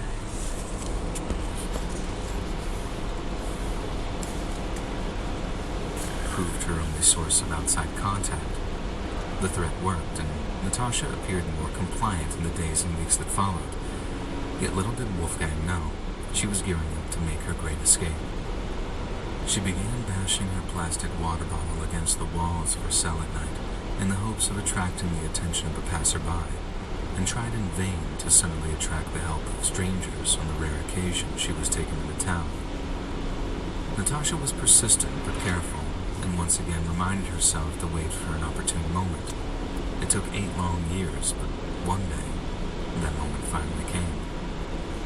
On August 23, 2006, Natasha was in the process of cleaning out Wolfgang's van while he kept an eye on her from the nearby garden. She was around halfway through the filthy ordeal when suddenly, Wolfgang received a call on his cell phone. To Natasha, it sounded as if it was from her captor's business partner, and as she listened to the conversation meandered this way and that, an idea struck her like a diamond bullet between the eyes. She hopped out of the van, grabbed the vacuum cleaner that she'd been using just minutes prior, then began feverishly re-cleaning the van's carpets. She cranked the power up to maximum, making sure to leave the van's doors ajar, and then watched Wolfgang out of the corner of her eye. Soon the noise of the vacuum cleaner began to muffle the sounds of his partner's voice, and Although one might expect him to command her to stop, Natasha knew all too well that he wouldn't. Addressing her while on the phone call might arouse suspicion, as Wolfgang tried to keep knowledge of her presence to a minimum. So rather than tell her to stop vacuuming, Wolfgang got up from his sun lounger and walked off deeper into the garden. Natasha saw her chance, leaving the vacuum running to give the impression that she was still at work. Natasha leaped from the van, ran to a nearby fence, and climbed into a neighbor's yard. She continued to jump fences, terrifying those she happened across until she came to a house of the neighbor Wolfgang had threatened to kill. The 71-year-old woman, known in court documents only as Inga T., was shocked to see her usually cheerful neighbor following a loud hammering on her door. But when she asked what had happened and if Natasha was okay, the reply chilled her to the bone. The name Natasha Kampusch was known in almost every household in Austria, as over the years sporadic media appeals had kept the case in people's minds. Inga T. had always known Natasha by a different name, but when she learned of the girl's true identity, she rushed her inside and called the police. At exactly 1:04 p.m., an entire task force of Austrian police officers descended on the sleepy Vienna neighborhood to positively identify Natasha. In the end, her identity was confirmed by a rapid DNA test. Although she was shaken, pale, and severely underweight, she was in alarmingly good health for someone in her position. It is believed that the police had long found Natasha before Wolfgang realized she was missing. Realizing how effectively he had been deceived, he decided to go on the run. He fired up the engine of his red BMW and drove around Vienna for a while before arriving at the Vienna train station. After waiting on the platform for the next available train, he jumped in front of it and was crushed to death. Natasha wasn't surprised when she heard the news, as Wolfgang had told her many times before, "They'll never catch me alive." After a search of his home, police discovered that Wolfgang was trying to procure forged citizenship documents for the neighboring Czech Republic. He was evidently planning a new life for himself and Natasha, but only God knows how close he was to fulfilling his ambitions. After an emotional reunion with her friends and family, Natasha was reluctant to talk to the press. However, in the years that followed, she began to accept offers for interviews. "I feel more and more sorry for him. He's a poor soul," she said of her former captor, before admitting that she wept uncontrollably when the reality of Wolfgang's death had set in. The Austrian people were stunned at Natasha's apparent sympathy for the man who imprisoned her for 8 grueling years, and many suggested she was suffering from what's referred to as Stockholm Syndrome. Natasha has vehemently denied this being the case and argues that her relationship with Wolfgang was, and I quote, "complex." But it's clear that on some level, Natasha felt some kind of residual affection for the man who made her life a living hell for the better part of a decade. In 2010, Austrian authorities sought to auction off Wolfgang Priklopil's home, along with land at Saddle. Given the infamy attached to the place, only a handful of lowball offers came in. Then, one day, a member of the city council received a very strange telephone call. A young woman claimed to be the legal heir to Wolfgang's estate, citing an Austrian law which dictated that if no legal heir has been named by the deceased, the land would be given to whoever else was living there at the time of their death. But that could only mean one thing. Natasha Kampusch was attempting to take possession of the place where she was held captive. The story was soon leaked to the press, and when journalists reached out to Natasha for their statement, she told them that she wanted to protect the home from damage. However, in 2010, it was revealed that she made semi-regular visits to the house and was preparing to renovate it. Then, in 2011, Natasha dispelled a rather nasty rumor by releasing photos of the newly renovated garage and showing how the cellar she'd been kept in was now filled with concrete. By 2017, it became clear what Natasha's plan was all along. The house where she was kept prisoner had been completely renovated and restructured, so that barely a trace of her former prison remains. By the time she puts it up for sale, it's likely that few will remember the horrors she endured there. But when some wholesome young family moves in, completely ignorant of the ghosts in the walls, then Wolfgang Priklopil's legacy will have truly been erased.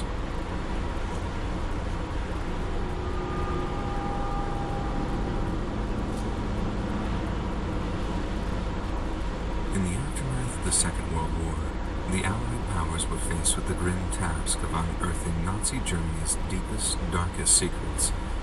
Millions had perished in Nazi prisoner of war and concentration camps. But while some had been executed for perceived crimes or circumstances of birth, others had died as the result of obscene, sometimes needless experimentation at the hands of SS Sturmbannführer Kurt Friedrich Plotner. Born in the small town of Hemsdorf in 1905, Plotner would go on to become an SS doctor after a brief career as a university lecturer. By the outbreak of World War II, he had achieved a rank equivalent to that of a U.S. Army major when he was assigned to the research team at Dachau concentration camp. The same research team had been performing horrifying experiments on unwitting political prisoners in the hopes of improving treatments and prophylactics for malaria.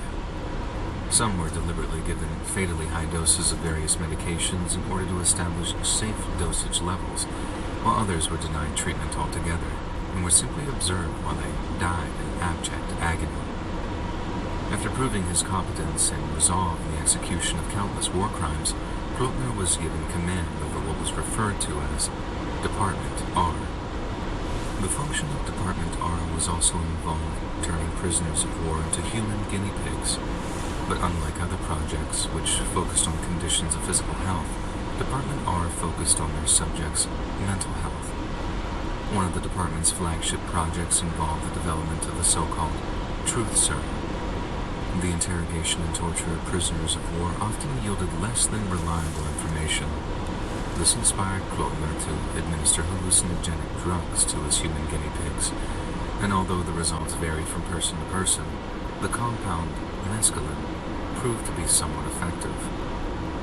Researchers observed that some naturally occurring psychedelics had a tendency to mitigate the adversarial relationship between the interrogator and their subject, meaning they were much more forthcoming with accurate information that would otherwise be dearly given up. After the war, Plotner's malevolent research came to the attention of an American intelligence officer by the name of Boris Pash.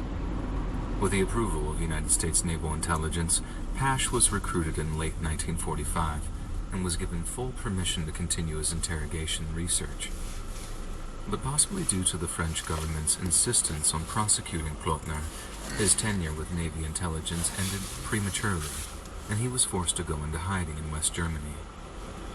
Plotner's association with U.S. intelligence might have been a brief one, but his research would become the foundation of a later project, one that came to be known as MK Ultra.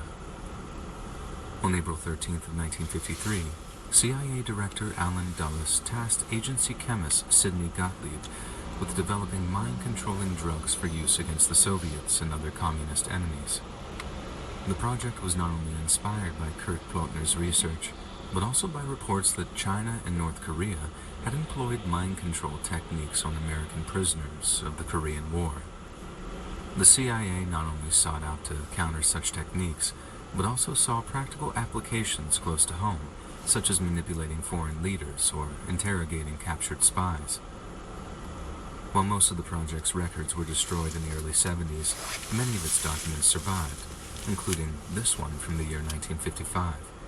It gives us an idea of the scope and scale of MK Ultra by listing the kinds of chemical compounds the project sought to develop. The CIA sought a drug that would promote what was called illogical thinking in an effort to publicly discredit a target. Yet it also wanted drugs which would counteract those developed by its enemies. For example, MK Ultra would ideally produce drugs which would increase mental acuity or counteract the effects of alcohol. Conversely, the project also sought to find drugs which would exacerbate the effects of alcohol or induce a state of hypnotic suggestion. These might be considered the lighter sub-projects of MK Ultra, whereas the Definitely like a place right there you can like. savory. MK Ultra wished to develop compounds which permanently disable the subject from the waist down, as well as those which would induce blindness, deafness, and incontinence. Researchers also sought to develop compounds which would have a devastating effect on a person's mental health, as well as compounds so addictive that even the most die-hard communist would betray their motherland in exchange for another hit. But in the end, MK settled on advancing the research of Kurt Bodner using a cutting-edge chemical compound known as LSD-25. John D. Marks, author of 1976's The CIA and the Cult of Intelligence, discovered that as early as 1953, the agency was purchasing LSD manufactured by the Swiss chemical company Sandoz Laboratories. He also discovered that the CIA planned on making mass purchases from a dozen global companies as a way of choking off supply to rival nations. Experimentation officially began in April of 1953, with LSD being secretly administered to federal prisoners and the mentally infirm, or as one former operative phrased it, people who couldn't fight back. In one shocking instance, CIA researchers dosed a lone Kentucky psychiatric patient with LSD for 174 days in a row. The ordeal no doubt shattered the patient's already fragile mind, but subsequent records have since been destroyed, meaning there's no way of knowing their ultimate fate. LSD was also overtly administered to CIA agents, military personnel, and doctors, as well as the general public. Those who spoke up were threatened with court-martial or arrest, and have since been offered monetary reparations by the federal government. Perhaps in one of the more shocking chapters of MKUltra, the CIA executed what they called Operation Midnight Climax. Midnight Climax involved setting up several brothels around San Francisco, brothels which would actually serve as fronts for the Central Intelligence Agency. The rooms were equipped with one-way mirrors and secret recording devices and could be used for blackmail or observation purposes. There was a heavy emphasis on LSD being the so-called truth serum the CIA had been looking for, but Sidney Gottlieb believed it showed potential in other areas. Given its temporary effects, Gottlieb believed LSD could be used by covert operatives to influence the course of meetings, speeches, and sometimes even policy-making. This is what truly initiated attempts to dose regular people in regular settings, but without their prior knowledge. At first, every member of the project's technical services department sampled LSD before sitting opposite another test subject and taking notes. This way, the researchers had personal experiences that would allow for deeper insights later on, and once this phase was completed, more unwitting test subjects were sought out. In one instance, a CIA operative suffered an extremely adverse reaction and was found running around Washington, D.C. on the afternoon that he was dosed, complaining of how monsters were following him. The experiments became more and more reckless, until one day, a U.S. Army chemist by the name of Frank Olson threw himself out of a hotel window and plunged 13 stories to his death.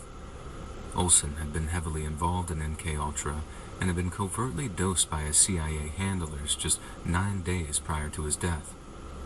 It's now believed that Olson had been seen as a potential whistleblower, and as a result, had gone from one of the project's researchers to one of its targets. As time went by, the focus shifted from LSD and towards other narcotics, such as heroin.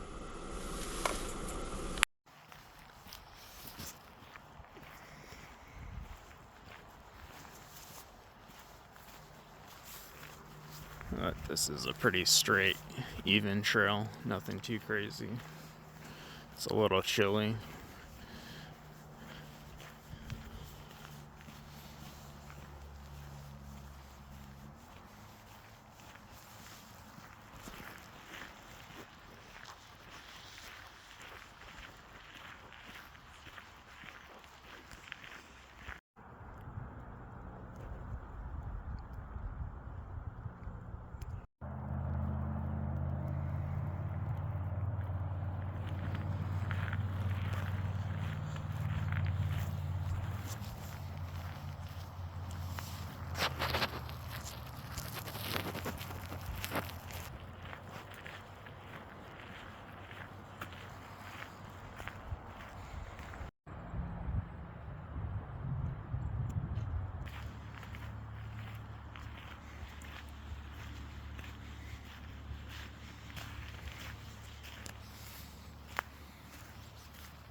Yeah, the weather feels like really good right now.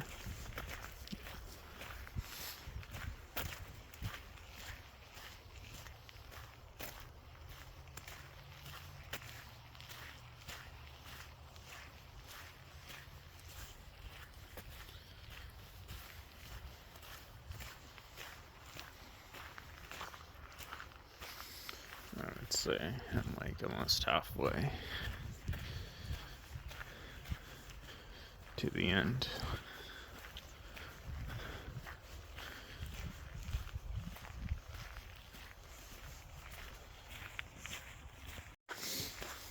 So I got a new, it's not even new, it's like really old, but it's got it for free. It's like a Canon.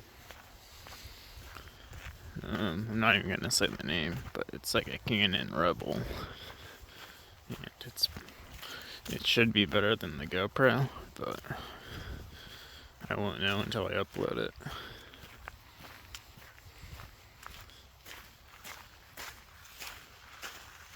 I am maybe thinking about getting like a Fuji film, but I'm not like in a rush to get that.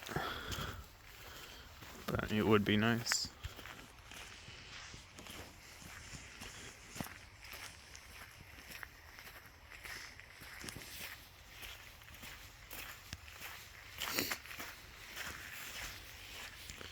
But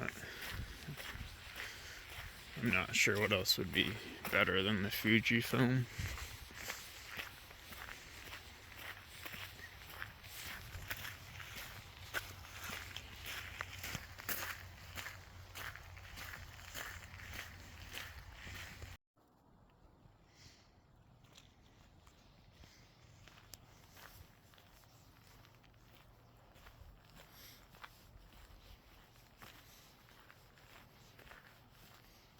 I don't know about you guys, but I have that wireless car charger I got.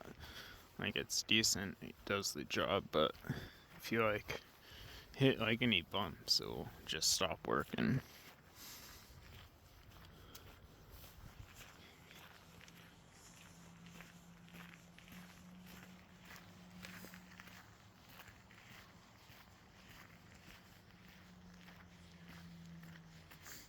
But thankfully, my phone works. The charger started working like 2 or 3 days after it stopped working.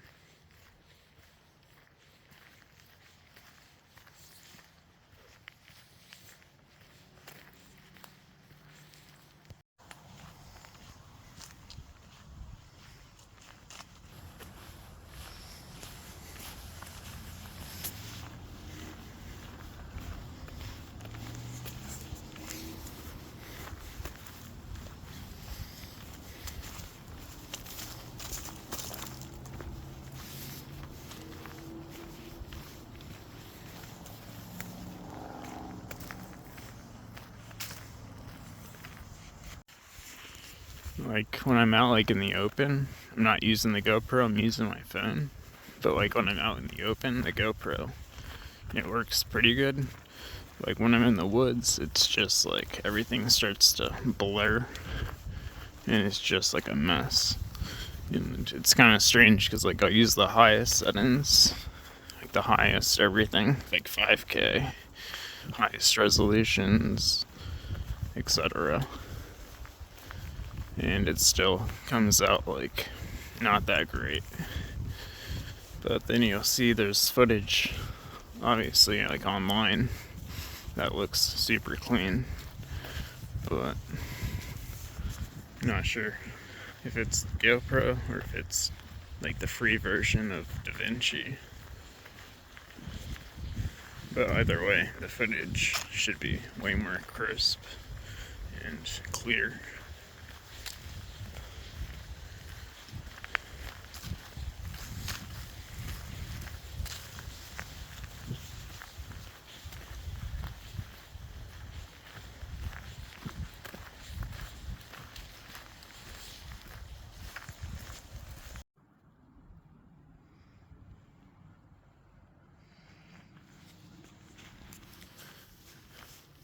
Should be getting to the end pretty soon. I brought gloves, but I left them in the car.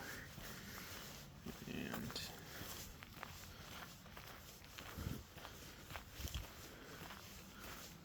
I was planning on doing like a cooler hike, but there's just like a handful of reasons it just wasn't worth it.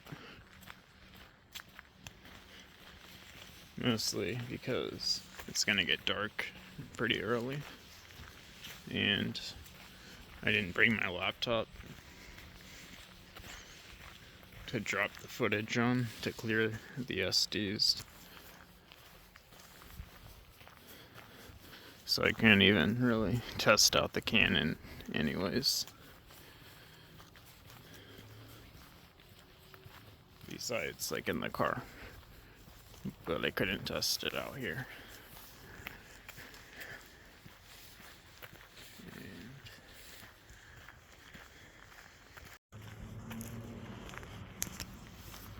Alright, so this is basically the end, but it keeps going.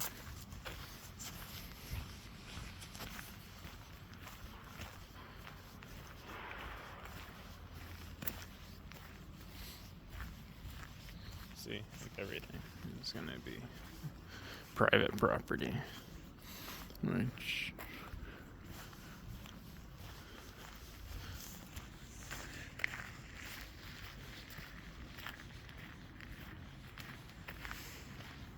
there's like a cool spot near where I live. It's like less than a minute drive, and it's similar to this, but it's like cooler.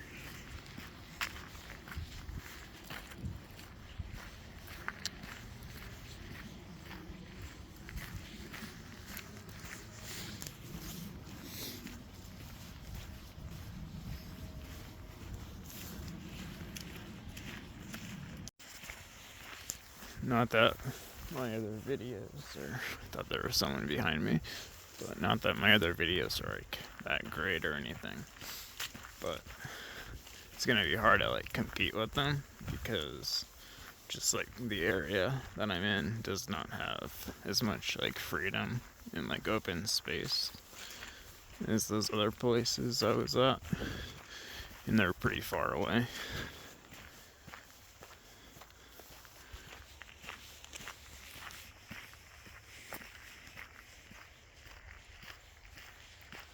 So in terms of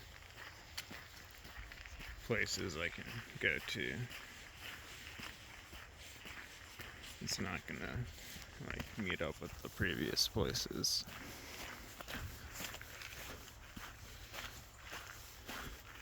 The Catskills is like pretty cool, and there's still like a handful of places I haven't been to. But even that's like a 2-hour drive.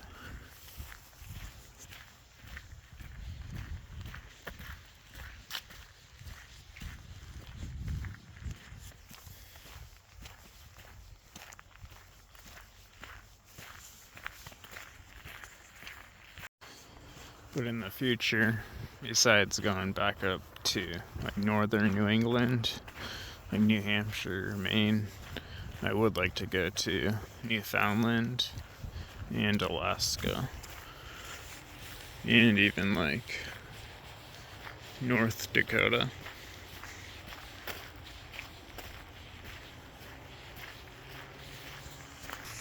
But overall, I'm literally like interested in going to every state.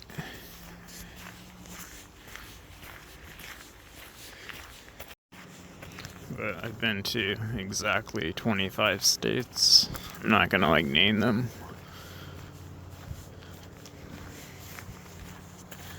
But the majority of them I just drove through. Drove through the majority, but like I saw like enough of it.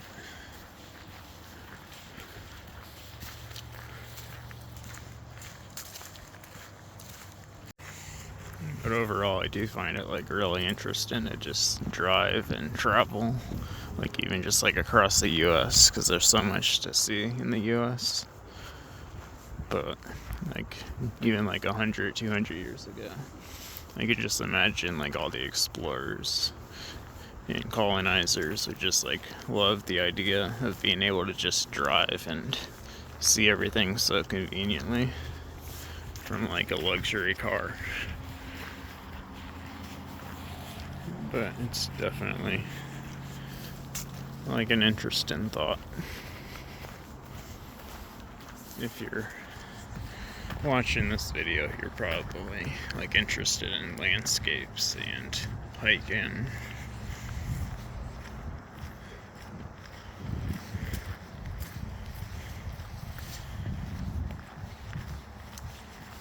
But I find the US like so like interesting, and there's so much to see in the US that I'm like really not even interested in going to any other country besides like Russia or like something like Russia, because there's so much out there too. Or like Japan, I don't know.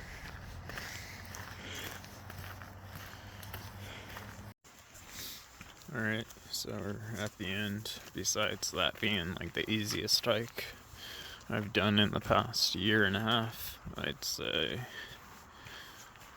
it's overall pretty nice, I guess. If you live nearby, I don't know. But I don't think I'll specifically be back out here. But I don't like regret hiking it. That's all. I still have like 9 minutes of footage left on the GoPro.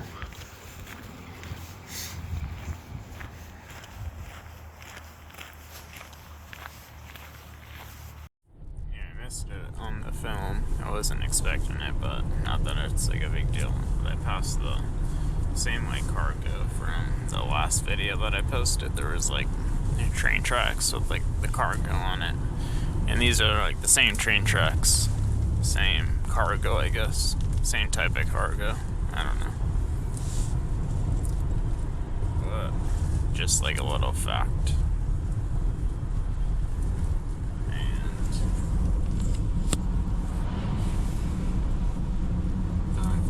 And even scopolamine, which is famous for inducing mental states akin to sleepwalking. The CIA also experimented with hypnosis and its potential to make a subject forget or recall certain pieces of information. Towards the end of MKUltra, the CIA worked with naval intelligence on their top-secret Perfect Percussion program, which hoped to produce a kind of sound gun which could erase memories and induce extreme confusion. The project was eventually shelved along with MKUltra itself, and the records were buried in the agency's Langley headquarters, all classified as top secret. Those involved in the experiments believed they'd never see the light of day, but little did they know, faith in government institutions would one day be rocked after an inept break-in in a hotel named the Watergate. In the immediate aftermath of 1972's Watergate scandal, CIA Director Richard Helms oversaw the destruction of vast swaths of the CIA records, including much of the documentation of MKUltra. Strangely enough, the only reason records of the project remain at all is that 20,000 of them were incorrectly stored in the CIA's Financial Records Building, which were unearthed following a Freedom of Information request in 1977. But accusations of foul play were being thrown around long before then. The family of the deceased Frank Olson, along with others affected by the experiments, had been highly critical of the CIA, and in late 1974, their efforts drew the attention of journalists from the New York Times. The resulting article was one of the first open accusations against the U.S. intelligence apparatus, and the allegations were so shocking that Congress sought to immediately investigate them. The following summer, the congressional committee charged with investigating the Times' claims revealed they'd come to their conclusions, and those conclusions were nothing short of stunning. The committee stated that it had seen irrefutable proof that the CIA had conducted experiments on both unwitting and cognizant human subjects as part of an extensive program to control human behavior through the use of psychoactive drugs.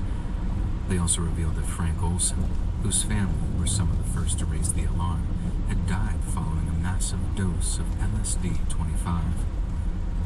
It was a moment of vindication for the Olsons, and despite MK Ultra's chief chemist, Sidney Gottlieb, repeatedly denying any recollection of the project, the truth was laid bare for all to see. It was revealed that, a few days before his death, Frank Olson had resigned his position as acting chief of the Fort Detrick Special Operations Division due to a severe moral crisis concerning the nature of his biological weapons research.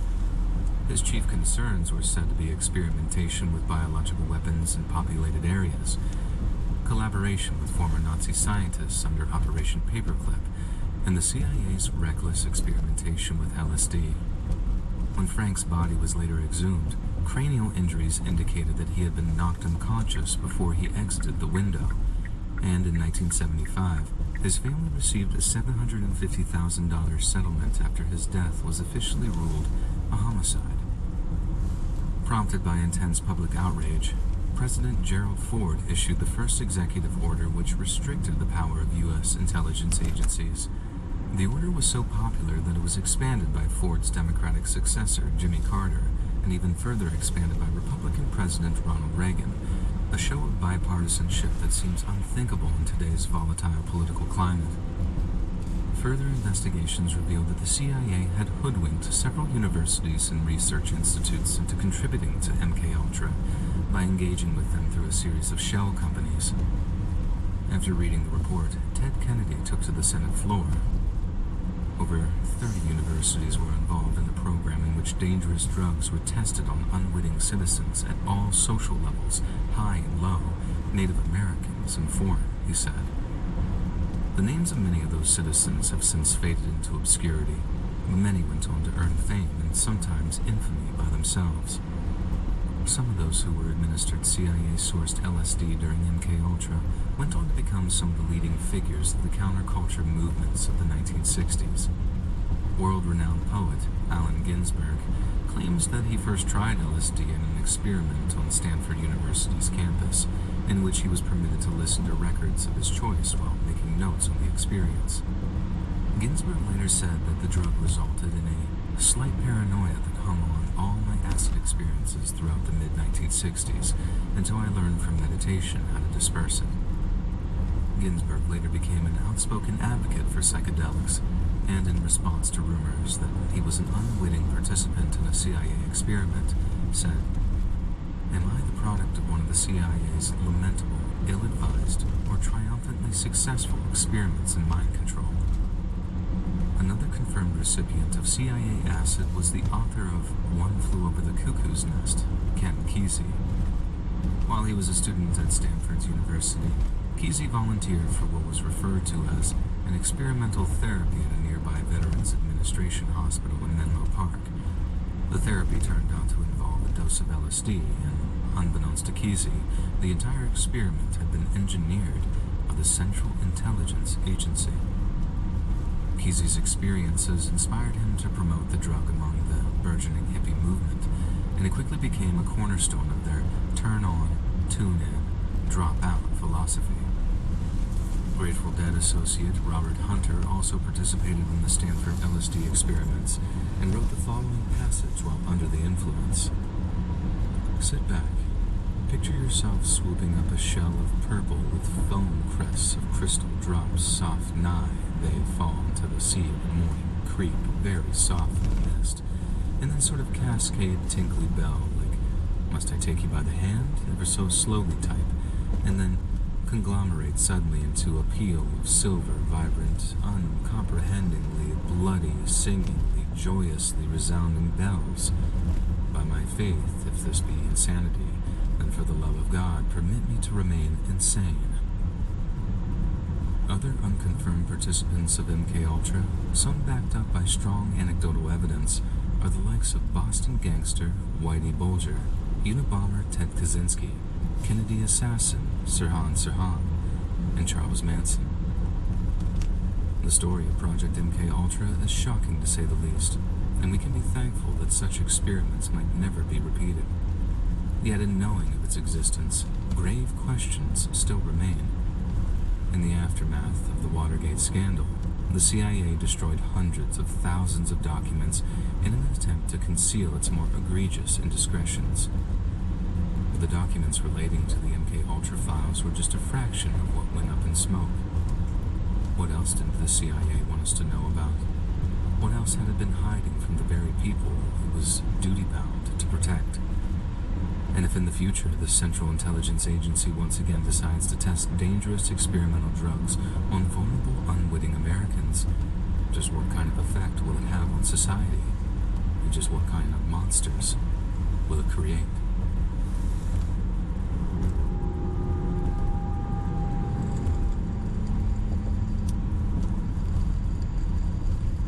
On the morning of June 25th, 1950, as dawn lit the skies over the Korean peninsula, all hell broke loose.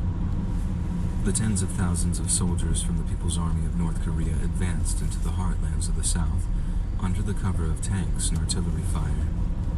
Their southern counterparts were almost completely unprepared, and within 2 days, Seoul's defensive detachment had been routed, and the government had been evacuated.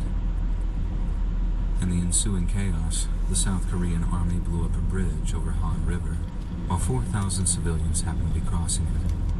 Hundreds were killed in the blast, and hundreds more were engulfed in the collapsing concrete and drowned in the river below. 5 days after the invasion, the South Koreans had lost more than 70,000 soldiers. The situation was desperate, and when the South Koreans called out to the world for help, the world replied. A coalition of 16 nations pledged to send combat troops to repel the North Korean invasion. The usual suspects of the US, the UK, Australia, and New Zealand were included, but also the likes of France, Holland, Sweden, and a number of other European countries. Yet the likes of Colombia, Ethiopia, Thailand, and Turkey also sent combat troops. Despite the massive influx of foreign soldiers, the Korean War would continue for 3 long years and would culminate in a bloody stalemate that endures to this day. Millions.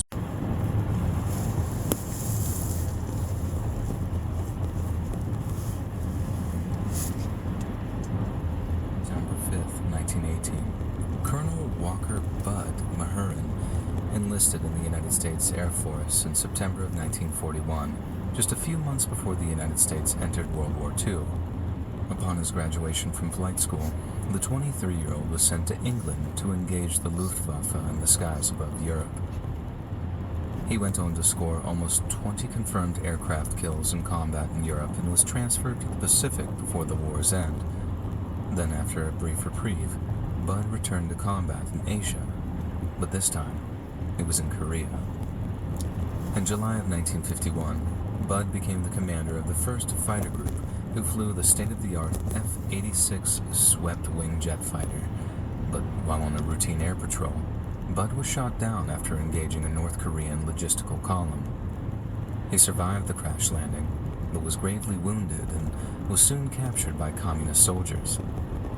Bud spent the next 16 months in a North Korean POW camp, where the treatment of prisoners was abominable, to say the least. Bud was forced to share a tiny cell with several other prisoners and was fed only food and water to keep him alive. He was forced to endure sub-freezing conditions with minimal clothing, while brutal interrogations at the hand of his North Korean captors would sometimes last all night. Despite being severely sleep-deprived and being subject to constant threats of summary execution, Bud stayed strong and refused to answer his captors' questions. But then one day, their approach changed. Alright, the footage, it might look a lot better right now, but that's because it's on my phone. I usually use my phone for GPS, and it's like, I can't use it for both. So, it honestly might be worth just buying like another smartphone and using it as a camera instead of like a nice camera. But I don't know. Probably like about the same. I don't know. The camera might be better. Significantly, and instead of asking Bud questions, the North Koreans presented him with a statement to sign. The statement was a fraudulent admission that the United States was engaging in chemical and biological warfare against the North Koreans and their Chinese allies. The veracity of these claims is still hotly disputed today, but many believe them to be a part of a Chinese-driven propaganda campaign to encourage vaccinations. For example, one Chinese-made Korean language poster reads, "Vaccinate everyone to crush the germ warfare of American imperialism," and shows a stoic-looking Korean man pulling up his sleeve in preparation for a shot. As far as Bud Mahurin was concerned, he'd never heard of any germ warfare being conducted against the communists, and being a high-ranking Air Force officer, it's reasonable to believe that he'd be aware of it. As such, he refused to sign the North Koreans' false statement, but the longer he refused, the more his maltreatment intensified. In one instance, Bud was kept awake for days at a time while being inundated with so-called evidence of America's war crimes. The North Koreans claim that in late January of 1952, the Chinese Army HQ south of Incheon suffered an outbreak of smallpox. Almost 30 other communist soldiers were said to have contracted cholera and bubonic plague, while almost 50 recently deceased infantrymen were said to have died of meningitis. Although the Chinese and the North Koreans did not know exactly how the soldiers contracted the diseases, the suspicion soon fell on the Americans, with the North Korean foreign minister claiming that the U.S. had dropped infected insects onto North Korea and had done so in collaboration with Japanese war criminal and head of Unit 731, Shiro Ishii. Day after day, Bud was bombarded with the same narrative and commanded to sing the statement. The sleep deprivation wore him down to the point that he considered taking his own life as an alternative to betraying his country.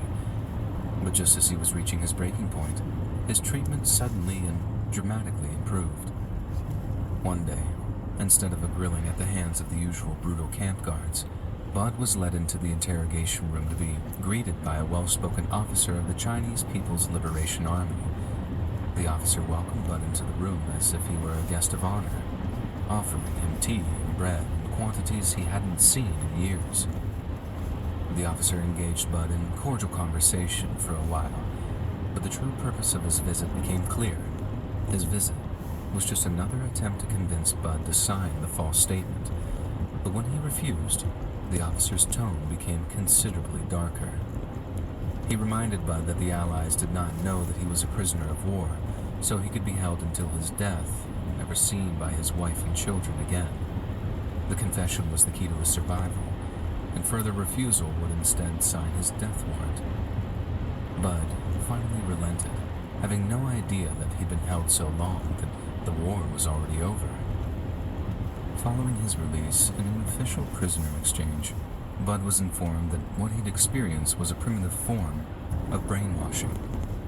But while its effect remained limited on Bud, and it was arguably thoughts of family that drove him to sign the confession, others proved much more susceptible to the communist mind control techniques. Claude Batchelor was born on December 14th of 1929 in a small Texan town named Kermit. His formative years were characterized by grinding poverty, and he later recalled sharing a single bed with 2 of his 8 siblings. At 16, he dropped out of high school and enlisted in the U.S. Army, and while he was too late for combat in Europe or the Pacific, the Korean theater of war soon beckoned. Claude deployed with the 1st Cavalry Division and was in combat from July to October of 1950. But on Halloween night of that same year, Claude's war ended in terror and confusion. While maneuvering between strongpoints, Claude's company was ambushed by a much larger force of heavily entrenched Chinese infantry. The Americans fought off the numerically superior Chinese troops for the better part of 2 hours, but after running out of ammunition and taking numerous casualties, Claude and his comrades were forced to surrender. The survivors were taken to the Pyeongdong POW camp, way up near the Chinese border, where they were subject to the same harsh treatment as Bud Mahurin. Most soldiers bitterly resisted the attempts to break their spirits, while others cooperated solely to ensure their own survival. Yet there was another kind of soldier who, after prolonged periods of intense sleep deprivation, began to sympathize with those holding them prisoner, and unfortunately, Claude was one of them. It started when Claude was offered a place on what was referred to as the Camp Peace Committee. Those who, and I say in air quotes, volunteered for the position were given additional rations of higher quality food, along with superior sleeping conditions. But little did they know, the committee meetings would amount to little more than re-education sessions. The Peace Committee was fed the same narrative of U.S. war crimes and illegal biological weapons, and received additional favorable treatment after signing a joint letter urging the United States withdraw from the Korean Peninsula. Meetings were also supplemented with lessons on Maoist political theory, and once again, eager participation was rewarded with better rations. Before long, a rather disturbing pattern began to emerge. The Peace Committee prisoners would try to outperform each other in terms of Maoist communist zeal, as those thought to be progressing in their education would receive the highest rewards. Claude was no exemption. He ended up writing a letter to his hometown's newspaper, the Winkler County News, in which he denounced capitalism and the American way of life. It was also said to have proselytized to the more loyal of the American POWs, and while his attempts were rebuffed more often than not, this apparent betrayal was devastating for the morale. I did not When expect hostilities that. ended in July 1953, Claude was among 21 American POWs who refused to return to the United States during the post-armistice prisoner exchanges.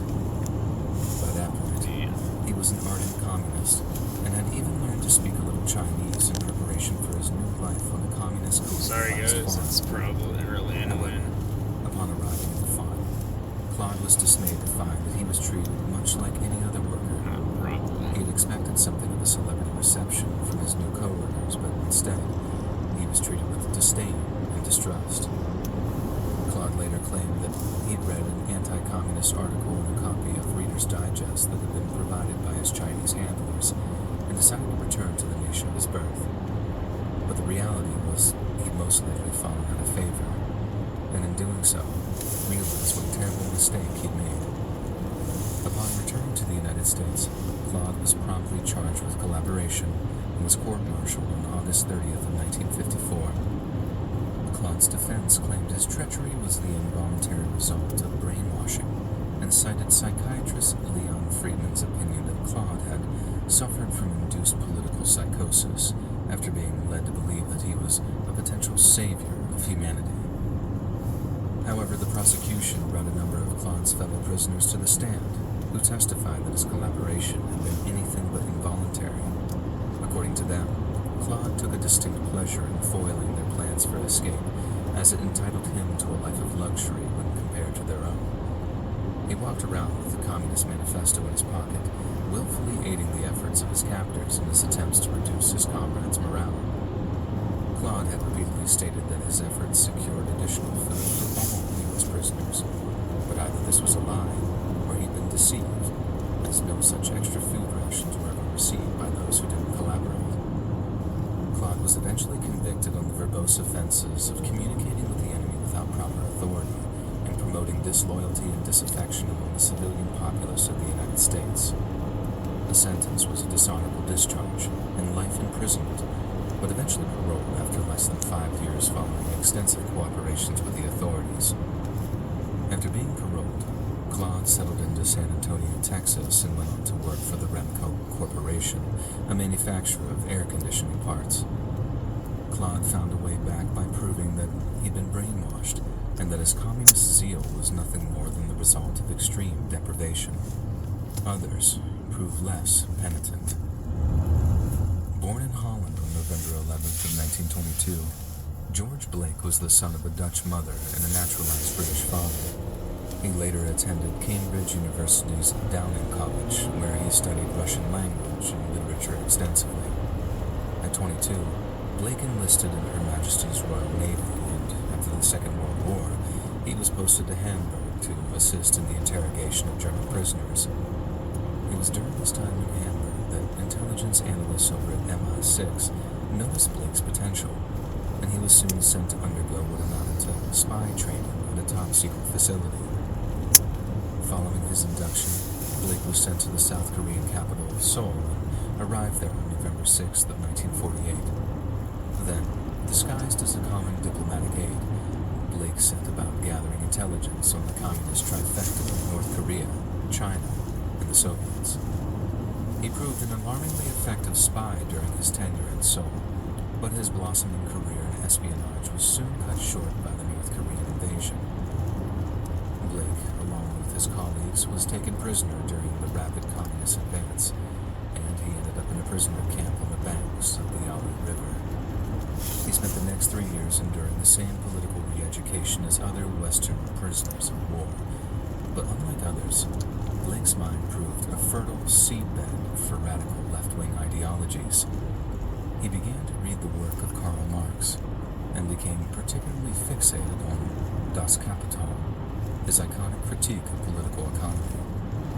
As we've already learned, many prisoners of war flirted with Maoism or Marxism out of sheer desperation, whereas others did it for meaningless luxuries. But for Blake, his conversion seems to have been genuinely heartfelt. In his later years, Blake was asked by a journalist if there was one moment or one incident which inspired his conversion to communism. A Chinese officer told me about the bombings of small villages by enormous American flying fortresses, he replied. Women and children and old people were getting killed. It made me feel ashamed of belonging to these overpowering, technically superior countries fighting against what seemed to be defenseless people. I felt that I was on the wrong side, and that it would be better for humanity if the communist system prevailed, that it would put an end to war. The brutality and carnage of war is indisputably abhorrent, and only those without a heart would scoff at the idea of civilian casualties. But we have to remember that when North Korea struck first in invading the South, they had no problem with indiscriminate shelling of civilian areas. This is not to justify the actions of the U.S. Air Force at the time, but rather to explain that the communists' appeals to Blake's conscience were hollow at best. They didn't give a damn about the deaths of the innocent. Their only goal was to break Blake's spirit and wash his brain. And in the end, it worked. Blake arranged a secret meeting with his North Korean jailers. He volunteered his services as a spy. Then, through the close but very temporary partnership between China and the USSR, Blake ended up being handed over to the Soviets' MGB spy agency for training as a double agent. Following his second round of spy training in just a few short years, Blake was returned to North Korea, then released as part of a prisoner exchange in 1953. He returned home a hero, made a gallant return to British intelligence, and then spent the next several years selling out his friends and colleagues to the Russians. In 1955, after being sent to Berlin to recruit double agents, Blake compromised dozens of his compatriots by betraying their locations to KGB hunter teams. Almost 40 of his former comrades met their death assassins, and no doubt spent their final moments wondering who had betrayed them and why.